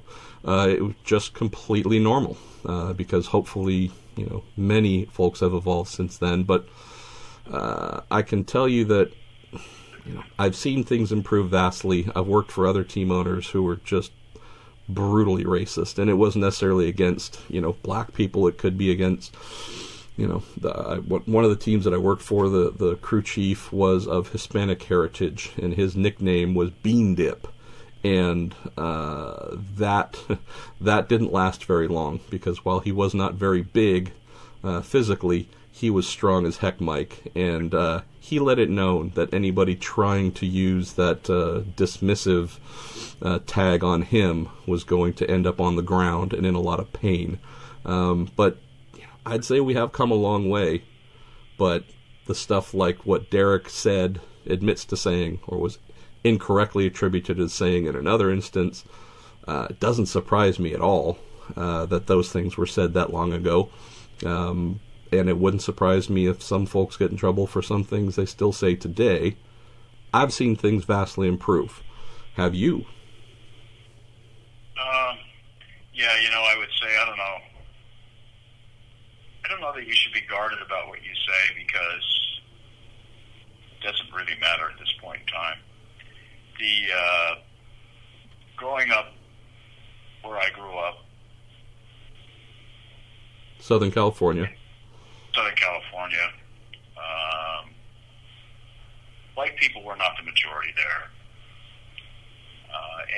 learned to live with everybody that was around you, and you went to school with them. I mean, it was an equal opportunity society there where you went to school. Depending on geographically where you were, if you were in a farming community, it was people from Latin America and people from Asia. You know, if it was more toward the inner city, it was mixed with African Americans. But you know, you didn't look at it like that. And I just remember when I came to Indiana at the very beginning of my career, being here and staying here for a while and working before I lived here permanently. Frankly, it was a very segregated system here, and I thought that I'd moved to the South. I was surprised at how much racism there was in Indiana when I moved here, and I hope that doesn't shock anybody when I say that. And it has gotten better. It has truly gotten better. But what Derek said over the was it over the public address system or whatever? I think I don't know if it was over the PA. No, it was a radio interview. I can't say exactly what it was. I bet it didn't even raise a blip on the radar screen in Indiana when he said it. Frankly, but I'm glad now these days that it is changing. I'm glad that people have a higher degree of respect for equality for each other. But I don't think I think the Midwestern values are strong. The culture's good, but and I think it's changed an awful lot. But I would just simply say I was absolutely shocked when I first came here. How different it was from where I came. The other thing I'll just mention to close on this topic is, of the many things that I've appreciated, it's that the ability to have conversations with folks in IndyCar, and this is from drivers to mechanics, you name it, about a diverse array of topics has also greatly improved, and I think that might be evidence of a more friendly or open-minded mindset. You know, whether I can talk to someone about movie interests, music interests that aren't, strictly country music or, what's the latest Tom Cruise film, but things where you go, oh, cool. So you have an interest in something that, would not necessarily fall into the, quote, white interests category, but more universal interest category. I've just found that has only grown and improved. And I'm not saying that I was on any kind of leading edge of these things back in the day, but my interests have been varied for most of my adult life, and yet there have been many instances where, at least in a racing paddock, there have been very few people I could talk about these things with, because there just weren't many others with diverse interests. Seems like today I can go to almost anybody and we can talk about almost anything, and that seems to be an indicator that today's IndyCar paddock, IMSA paddock as well. I think, although we do have instances that come out from time to time, the famous incident in NASCAR a couple years ago of, what was it, one of the drivers, bus drivers putting on a white sheet and trying to scare one of the black drivers. I mean, stuff like that where you go, really, in what world did you think this was going to be acceptable? But it just seems like those types of scenarios are becoming a rarity, and folks' ability to understand or appreciate other cultures, to be accepting of women, right? That was also another thing, Mike. I mean, you look on Dixon's timing stand, and right next to ace championship-winning engineer Chris Simmons is Kate Gundlach, who's doing great work as part of that engineering team. And again, you can look down pit lane to other teams and such and see the same thing where, again, attitudes have evolved. Not perfect, but have certainly been evolving in the right direction in the last 10, 15, however many years. And not saying we're never going to have this conversation again, but it seems like it would hopefully become a rarity in the future, where we can generally just go and do the things we love and appreciate people for whoever they are, whatever color, gender, faith, orientation. Like, in theory, none of that matters. Theory hasn't always been proven out, but it seems like we're getting closer to that place.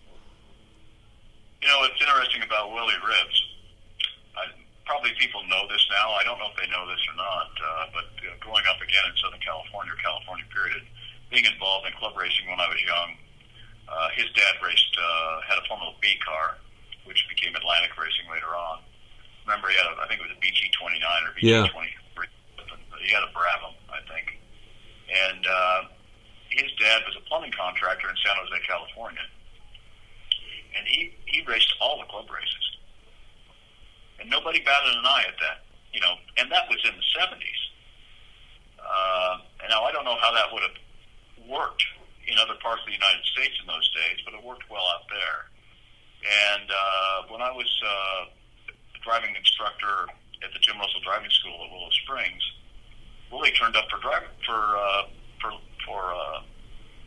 driving lessons. In those days, it was $50 a day for a driving lesson, and I think he for like 7 straight days or something. I knew who he was because of his father. I'd never met Willie up to that point, but what a great guy he was, you know, or is, but was at the time. You know, he was really well into it, a lot of ability. You could tell he was going to go somewhere with the drive that he had. And I think he did. You know, he found a way to the top, and I always thought he was an impressive guy from that standpoint. Let's close on a couple of questions, Mike. You and I have spent a lot of time speaking together in the paddock at Circuit of the Americas over the years for whether it was Grand Am, IMSA, WEC, you name it. We've been there together a lot of times, had a lot of conversations, spoken about how much we love the track, and now we have COTA on the IndyCar calendar for next season. One of the other things you and I have spoken about many times, often on the grid for those races, is looking up into the grandstand and saying, boy, there are a lot of people who won't be here in person to witness a heck of a race. What are your thoughts about COTA coming onto the schedule? And based on all the events we've been at together with some pretty cool racing as well, where folks didn't turn up, any concerns that IndyCar might be facing the same reality? We face that reality in a lot of places, and but we proved at Portland that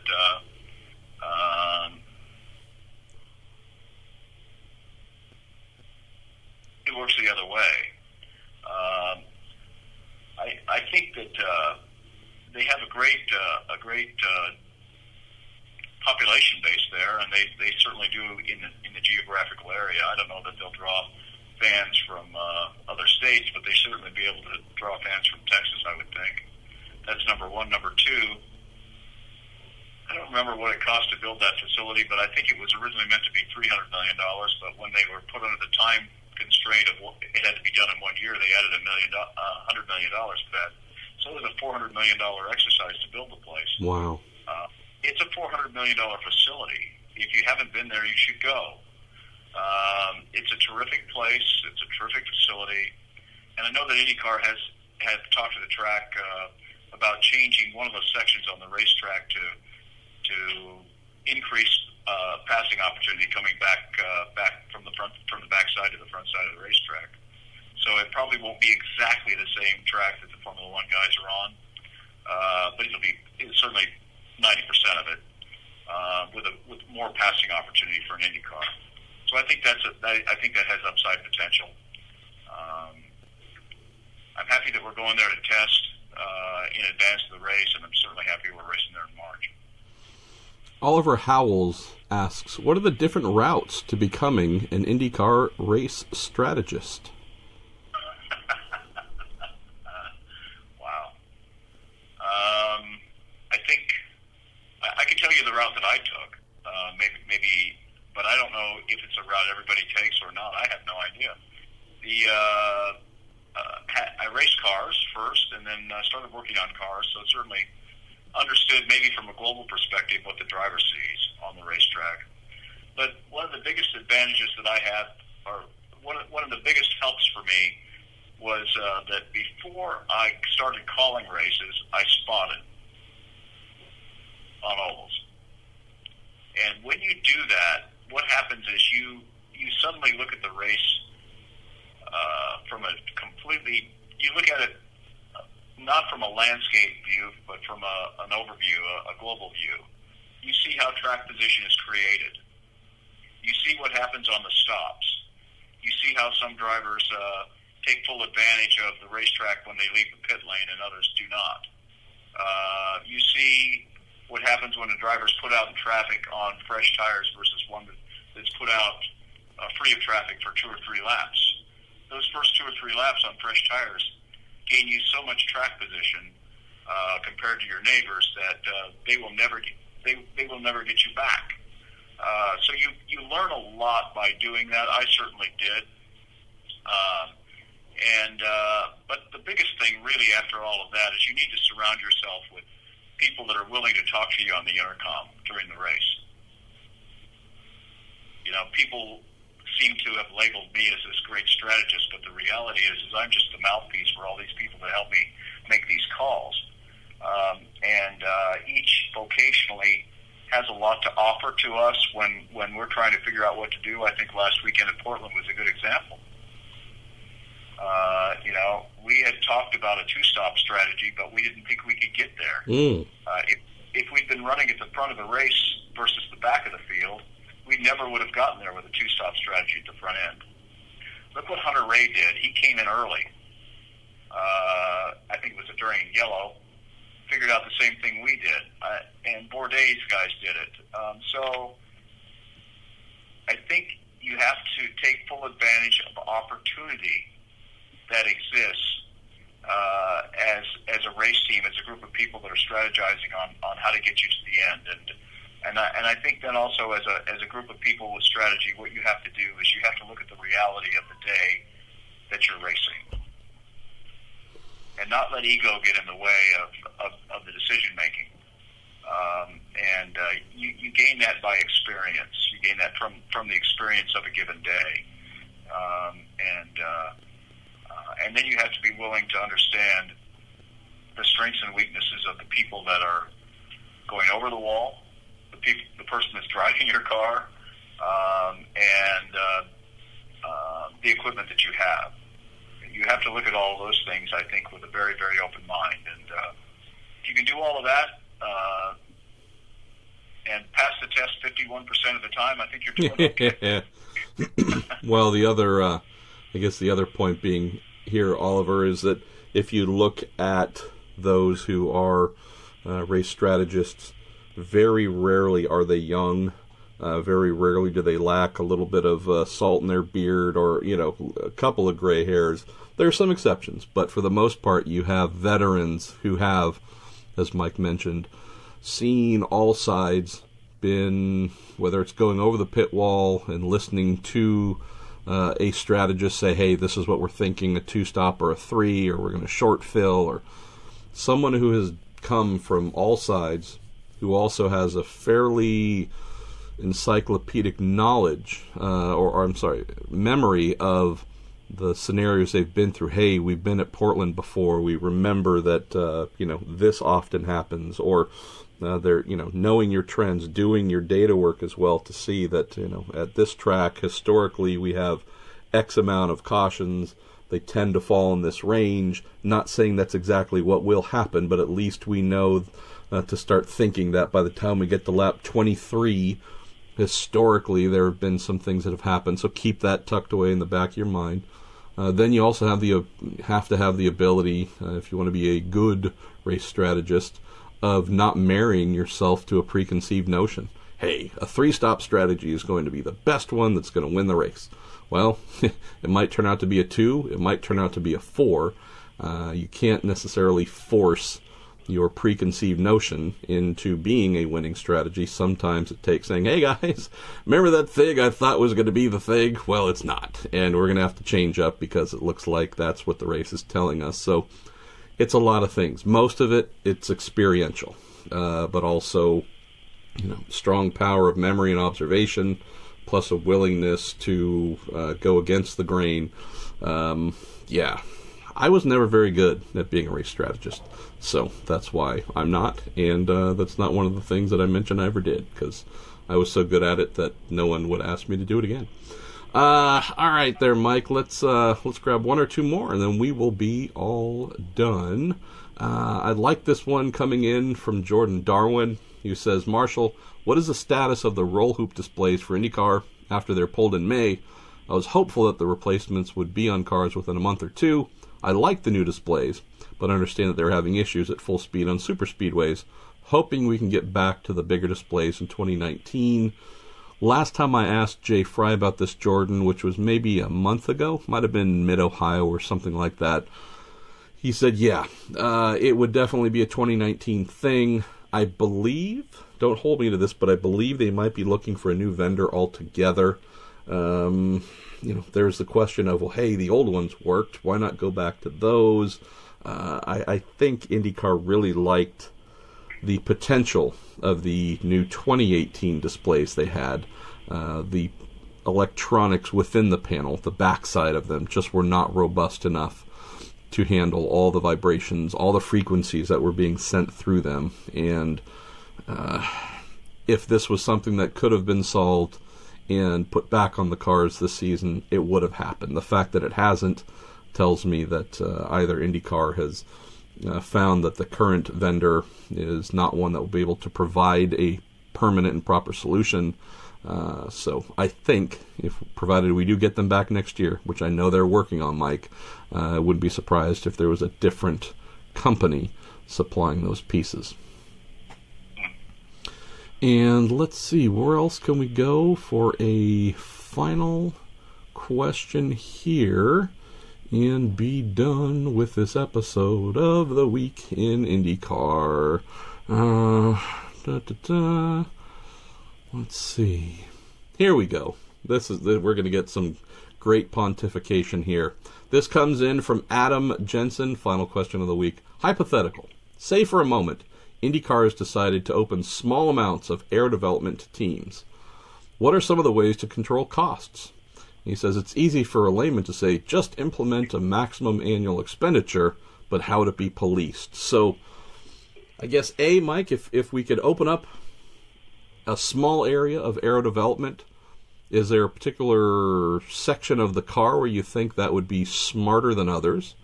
And if there was an attempt to control costs, how would that be done? Could that be done? Yeah, I don't know. That question has been asked in all forms of motorsports, and I think it's a good question. I don't know, however, the reality of controlling respective checkbooks. I don't know how you audit that. But the only way you can do it would be open concept. It's been somewhat discussed in different forms of motorsports, but never really, no reality's ever been created. Chip proposed that an entire IndyCar, when he proposed the Delta Wing, be open concept. And maybe people who hear those words should probably Google those words and read about it and see what that actually means, rather than have a preconceived notion of what it actually is. Because what that does is that drives development of a product without trademarking or patenting ideas. And right now, we race a car that is basically its own entity in terms of confidentiality to the manufacturer. So any time that a race team wants to do something, it's outside the boundaries of where IndyCar's agreement presently is with the manufacturer. So I think the only way to do it would be with a fresh sheet of paper, not with this existing car, moving forward with the 2021 or 2022 car, whenever that actually does happen, and allow open concept to be part of the program. And if that were the case, and Chip Ganassi Racing designed a rear wing mainplane, and IndyCar approved it through their technical committee, then anybody, once they saw it, would have the right to build it. And that would really drive development a lot. Because first of all, you would have to have the financial wherewithal to build the part, but then everybody else could have access if they wanted to build it. So somebody's got to start it rolling down the road, and that might be the only way to do it. I don't know. We've talked about it a lot. And everybody's gone away from building their own race cars or having multi-manufacturers build race cars because of the prohibitive cost. And there is a reason for that. It's fair. So there needs to be fresh thinking on how to allow teams to do development that earmarks the development as being important for the brand, and something that can be seen, not something that's hidden. So I think aerodynamic parts or suspension parts are the only things that are visual on the car that might have an opportunity to create identity for an IndyCar specifically, or a specific team's IndyCar, one or the other. I'll throw out a radical idea here. How about we open up limited aerodynamic development? Again, we can define that, whether it is front wing, rear wing, whether it's floor. Not sure if we would want to make that something topside. And the development and manufacturing all has to be done in partnership with a Formula SAE team, and hopefully whatever university or college that they are attached to. So not only are we bringing in next generation talent, but hopefully whatever monies are being paid, that's all going to a Formula SAE racing team, student-driven, college-driven. I'm saying this kind of half-heartedly, and not in a mocking way, but I know it would be very hard, but much like IndyCar's new driver credentialing criteria is driven clearly to push young drivers or drivers that are not champions yet towards training in Indy Lights before they get to IndyCar. There's a motive here to support and improve, I guess you could say, the college level type education among drivers before they get to IndyCar. If we're going to open up such a thing for teams to do aerodynamic work or suspension or whatever else in the future, if we're just talking about thinking differently, Mike, hey, why not engage those university students, those Formula SAE teams, to be a part of that and see if that can help them as well.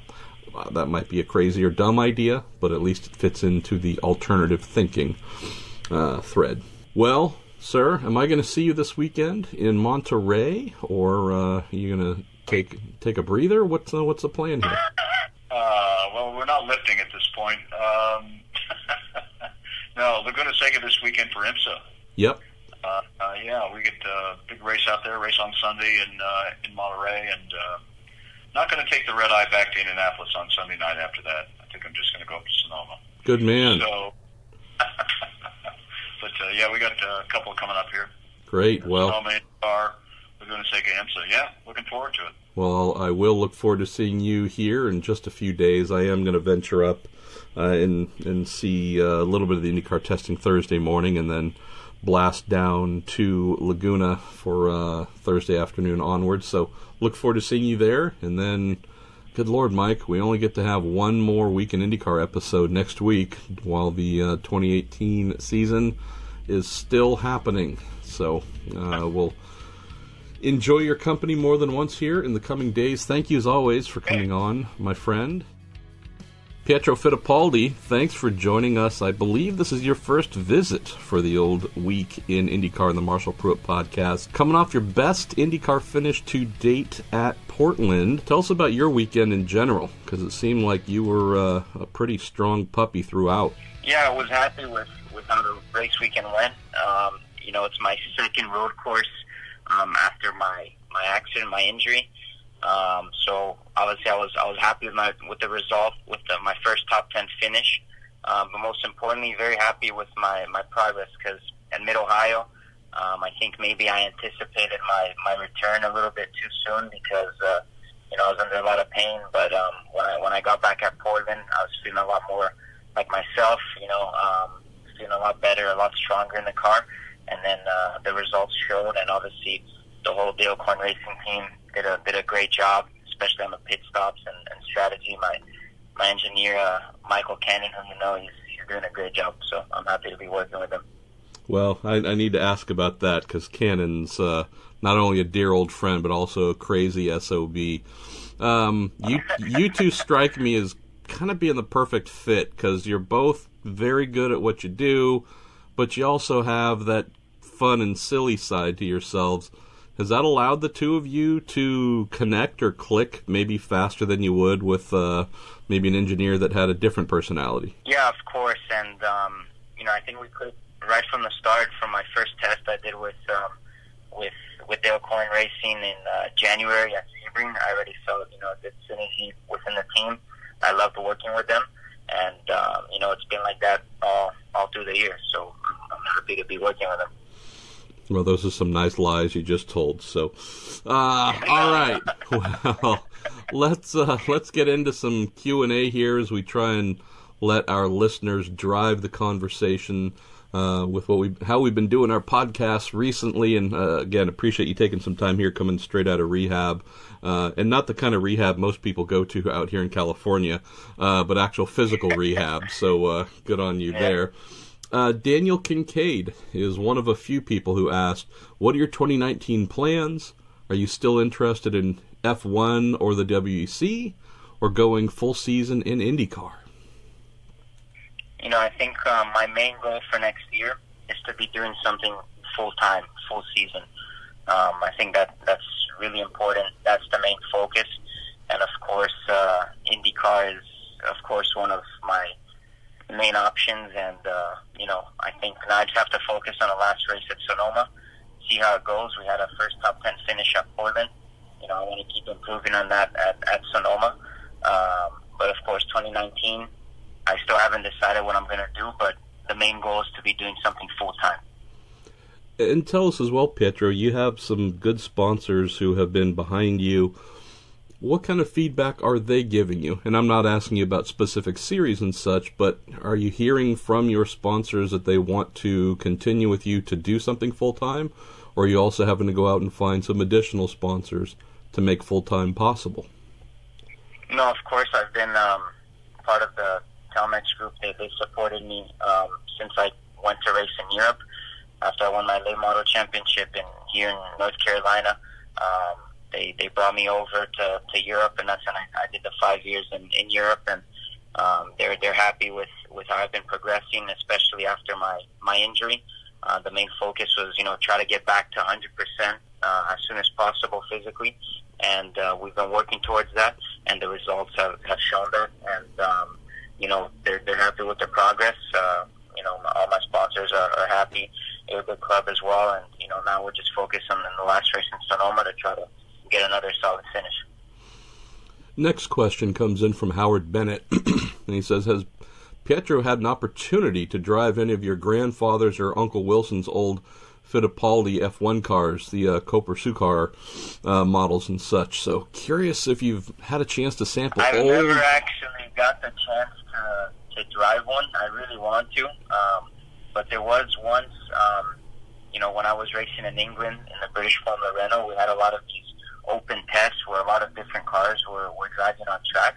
And when I was testing the British Formula Renault, there was one of my grandfather's Coper-Sukar cars there.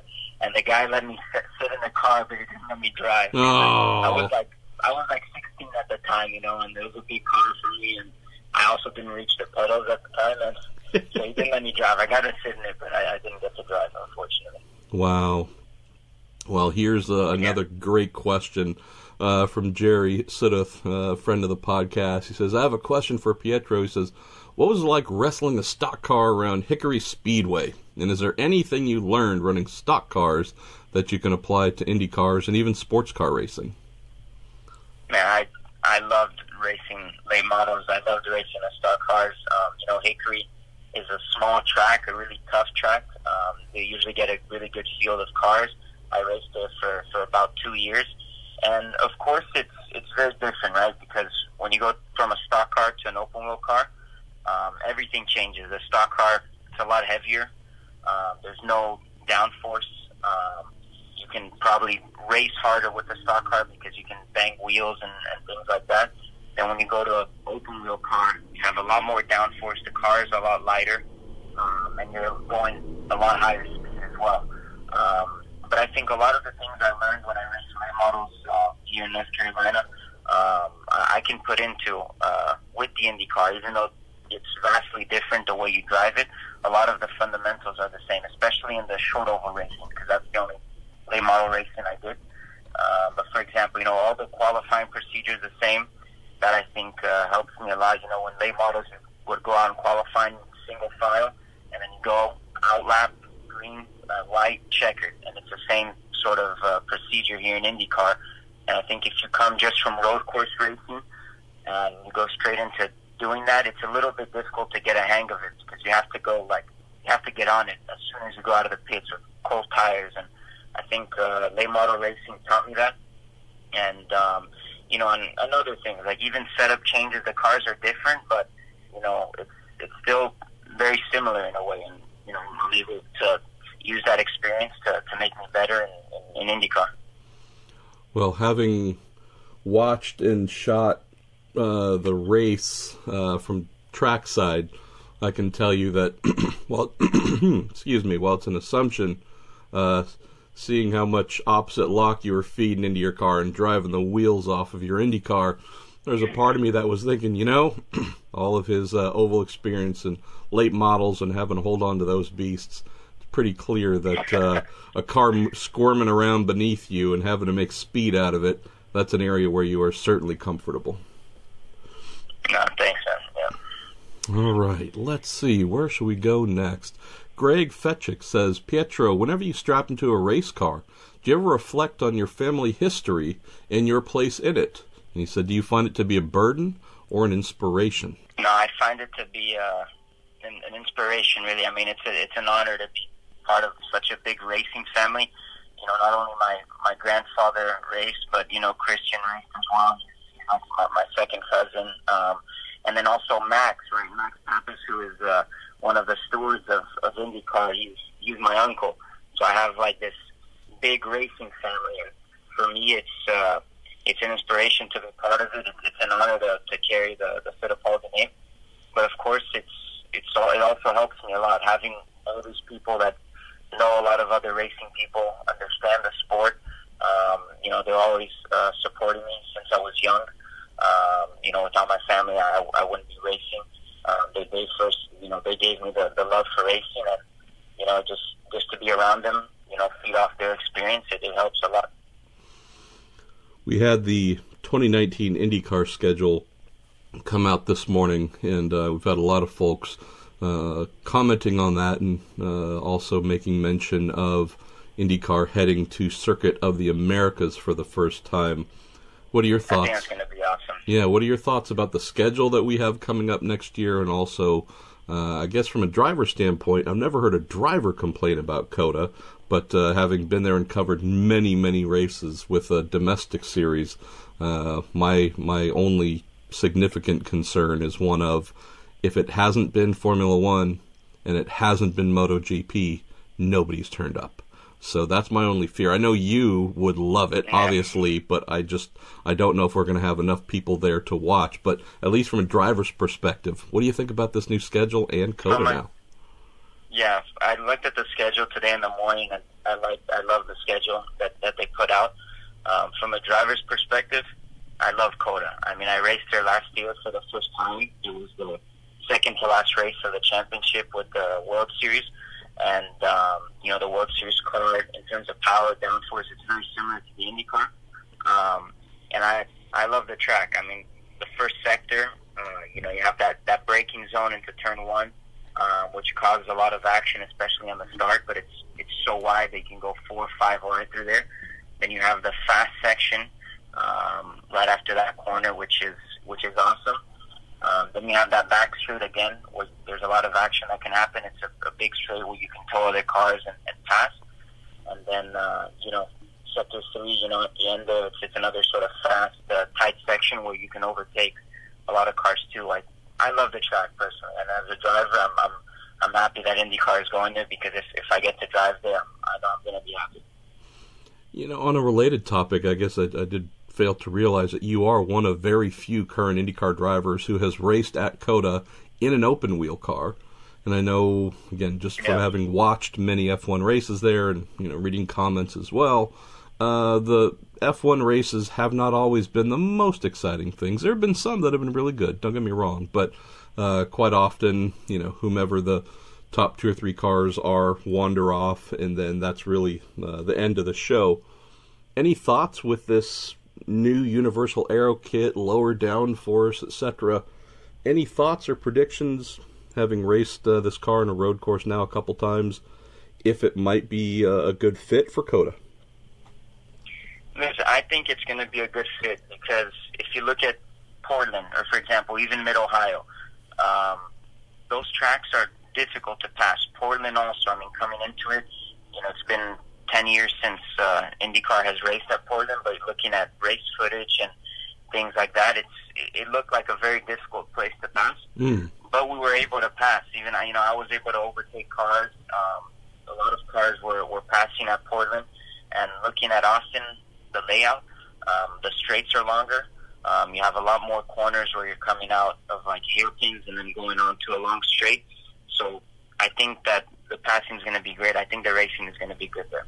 I love it. Let's see. Let's grab a few more questions. Oh, hey, you've got a new comment here replying from Nalda Nunez, who says, "Hey, I'm 18 years old. I'm waiting for you here." And the link is funlove.press/love?money. So I don't think we're going to click on that one, Pietro, unless you want to give me a... Don't click on that one. I'm sure you're going to get your account hacked. Yeah, it looked a little fishy there, but see, you're just loved by everybody. That's one of the great things here. Let's talk a little bit about the physical side of your progress this season. As I mentioned earlier, you're calling us right after more intensive physical rehabilitation. You also said that Mid-Ohio, your eagerness to get back might not have been perfectly in sync with where your body was at. Where are you at now? Well, we're heading into Sonoma where, you want to talk about wearing yourself out, getting thrown around inside the car. It's coming at you, man, but how are you feeling? No, I feel great. My recovery, thankfully, has gone really well. It's exceeded all our expectations. And like I said, Mid-Ohio, I think maybe I anticipated my comeback a little bit because, I was under a lot of pain. Like, my right ankle is fully healed. My left leg, where I broke the tibia and fibula, up till now, it's still not fully healed. The bone is still a little bit displaced. I actually just left the orthopedics now, and we took another X-ray. And it's healing well, right? It's healing very well and very fast, faster than we expected, but it's still not fully healed. So that's why I still feel some pain and discomfort. But like I said, from the progress we made from Mid-Ohio to Portland, I was very happy. I'm still not 100%, but, I'm happy, and it's expected to have a little bit of pain still with the bone still a little bit displaced, a little bit broken, but it's healing well, and it's everything going to plan. So, we've had a couple really good questions here too, Pietro, relating to cockpit safety. Obviously, coming off of the horrible crash with Robert Wickens at Pocono. We then had the exiting the festival crash on lap 1 with Marco Andretti going over the top and, spinning, flipping, landing upside down, but also coming pretty close and scarily to Hinch's car and such.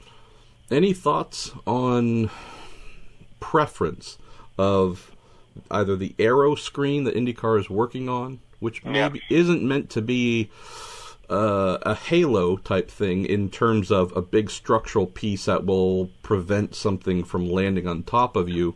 The more that I'm reading from folks, the more that they're asking or suggesting, the aero screen will prevent things from coming at you in front of you. Something comes off a car, it'll strike it and deflect it, but we may be seeing a couple of cars coming close to getting to the cockpit, and not so sure that aero screen will be strong enough to keep it off of a driver.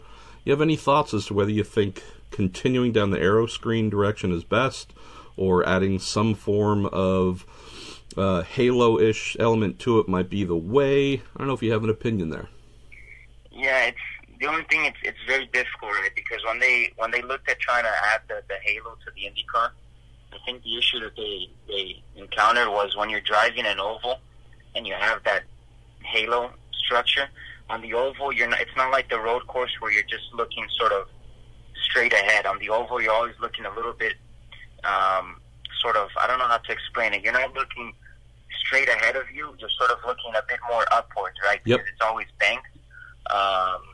So the problem with the halo was it was obstructing your view. That's why they went to that screen that they have. And, from the test, I think Dixon ran it at Phoenix. I don't know if they were able to run it again. It looked like it wasn't the view. I mean, you were able to see a lot better than with the halo, for example, on the oval, which was the most important. And, I think anything that they can do to add safety, to improve safety, I think it's important. If the aero screen helps prevent objects coming directly towards you, I think it's something important. But I fully trust the professionals and that are in IndyCar that were put to work on this, that they're doing everything they can to get the best solution possible. I know Dr. Tremmel is working on it. Dr. Tremmel, which I'm so thankful, he helped me on my rehab, my recovery tremendously, and he knows what he's doing. He knows what he's doing. So I trust that they're going to find the best solution. You've never been one to shrink away with tough questions, which is something I've appreciated about you. You had a new teammate coming in this weekend in Santino Ferrucci. Santino obviously did not cover himself in glory in recent months. I know that he arrived at Portland hoping to change the narrative a little bit, just be a race car driver, not have the baggage from Silverstone following him. Yeah. What did you get to see from inside the team? Again, I know you can't speak to the Silverstone stuff because it didn't involve you, but what did you see, at least in terms of a teammate? Did he seem like someone who just was able to fit in and put his head down? Did he seem distracted at all? What did you have there? No, he was just like any other teammate, I mean, he was good to me. I was happy to be his teammate. I've known him since karting. So, we've been friends for a long time. And, and he was just, normal Santino. I mean, nothing. He fit well in the team, So for me, there was no problem. I've always been friends with him since the karting days. So I've known him for a long time.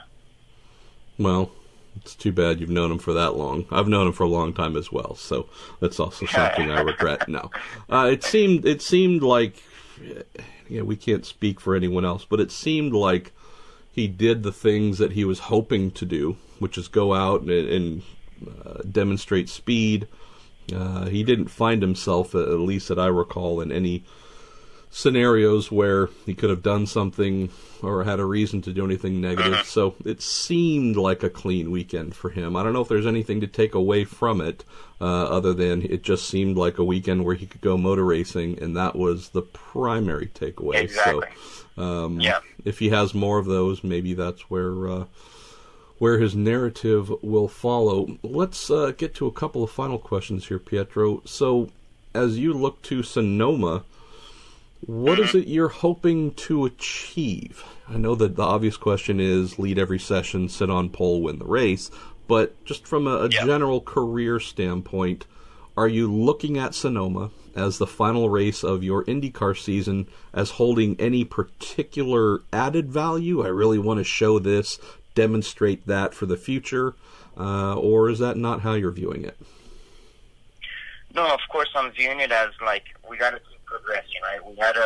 It was unfortunate Pocono where we were involved in the accident because I think we were strong in practice. I think we had a really strong car, and I thought we were going to finish well there. But then we went to Gateway. We finished 11th. We had a good race starting from the back after qualifying was canceled. And then at Portland as well, we had good speed, and we finished in the top 10. So going into Sonoma, it's sort of, I want to keep progressing. the IndyCar is extremely competitive. The cars from team to team are so close that it's very difficult every weekend. But I want to keep progressing, try to finish in the top 10 again, and my goal will be to finish in the top 5.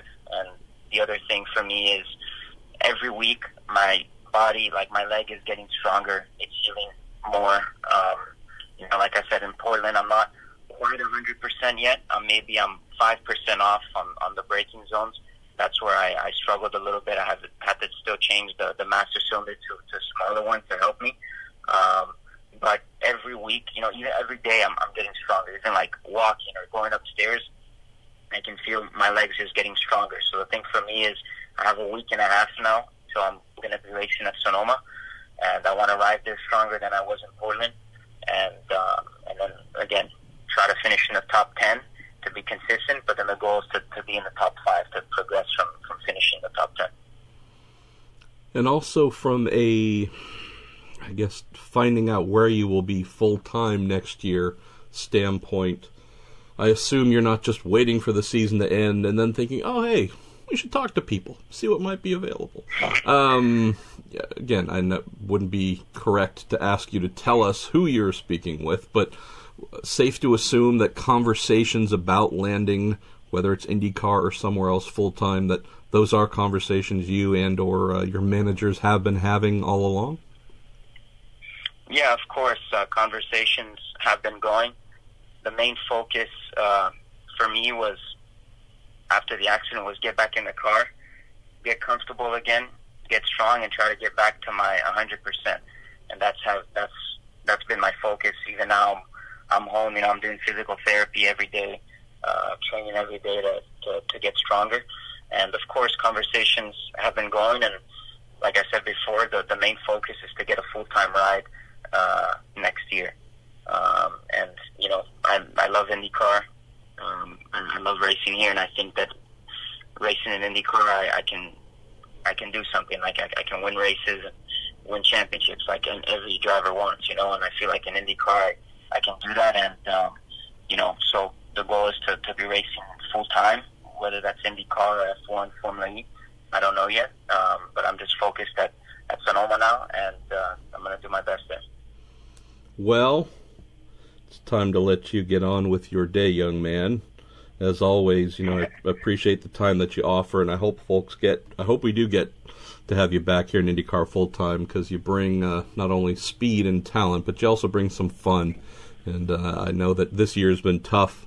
I know you wanted to do the Indy 500. I know that's still on your bucket list, although you're a little young to have a bucket list. But nonetheless, I know there's still some big ticket items that you want to take care of. So I hope not only we get to have you for another year or many years, but as folks maybe get to see you on a full-time basis, I think they'll come to appreciate and enjoy you as an individual as well. So thanks as always, Pietro, for making some time. And thanks to Cooper Tires and PNC Bank for their support of the Marshall Pruitt Podcast and our Week in IndyCar series.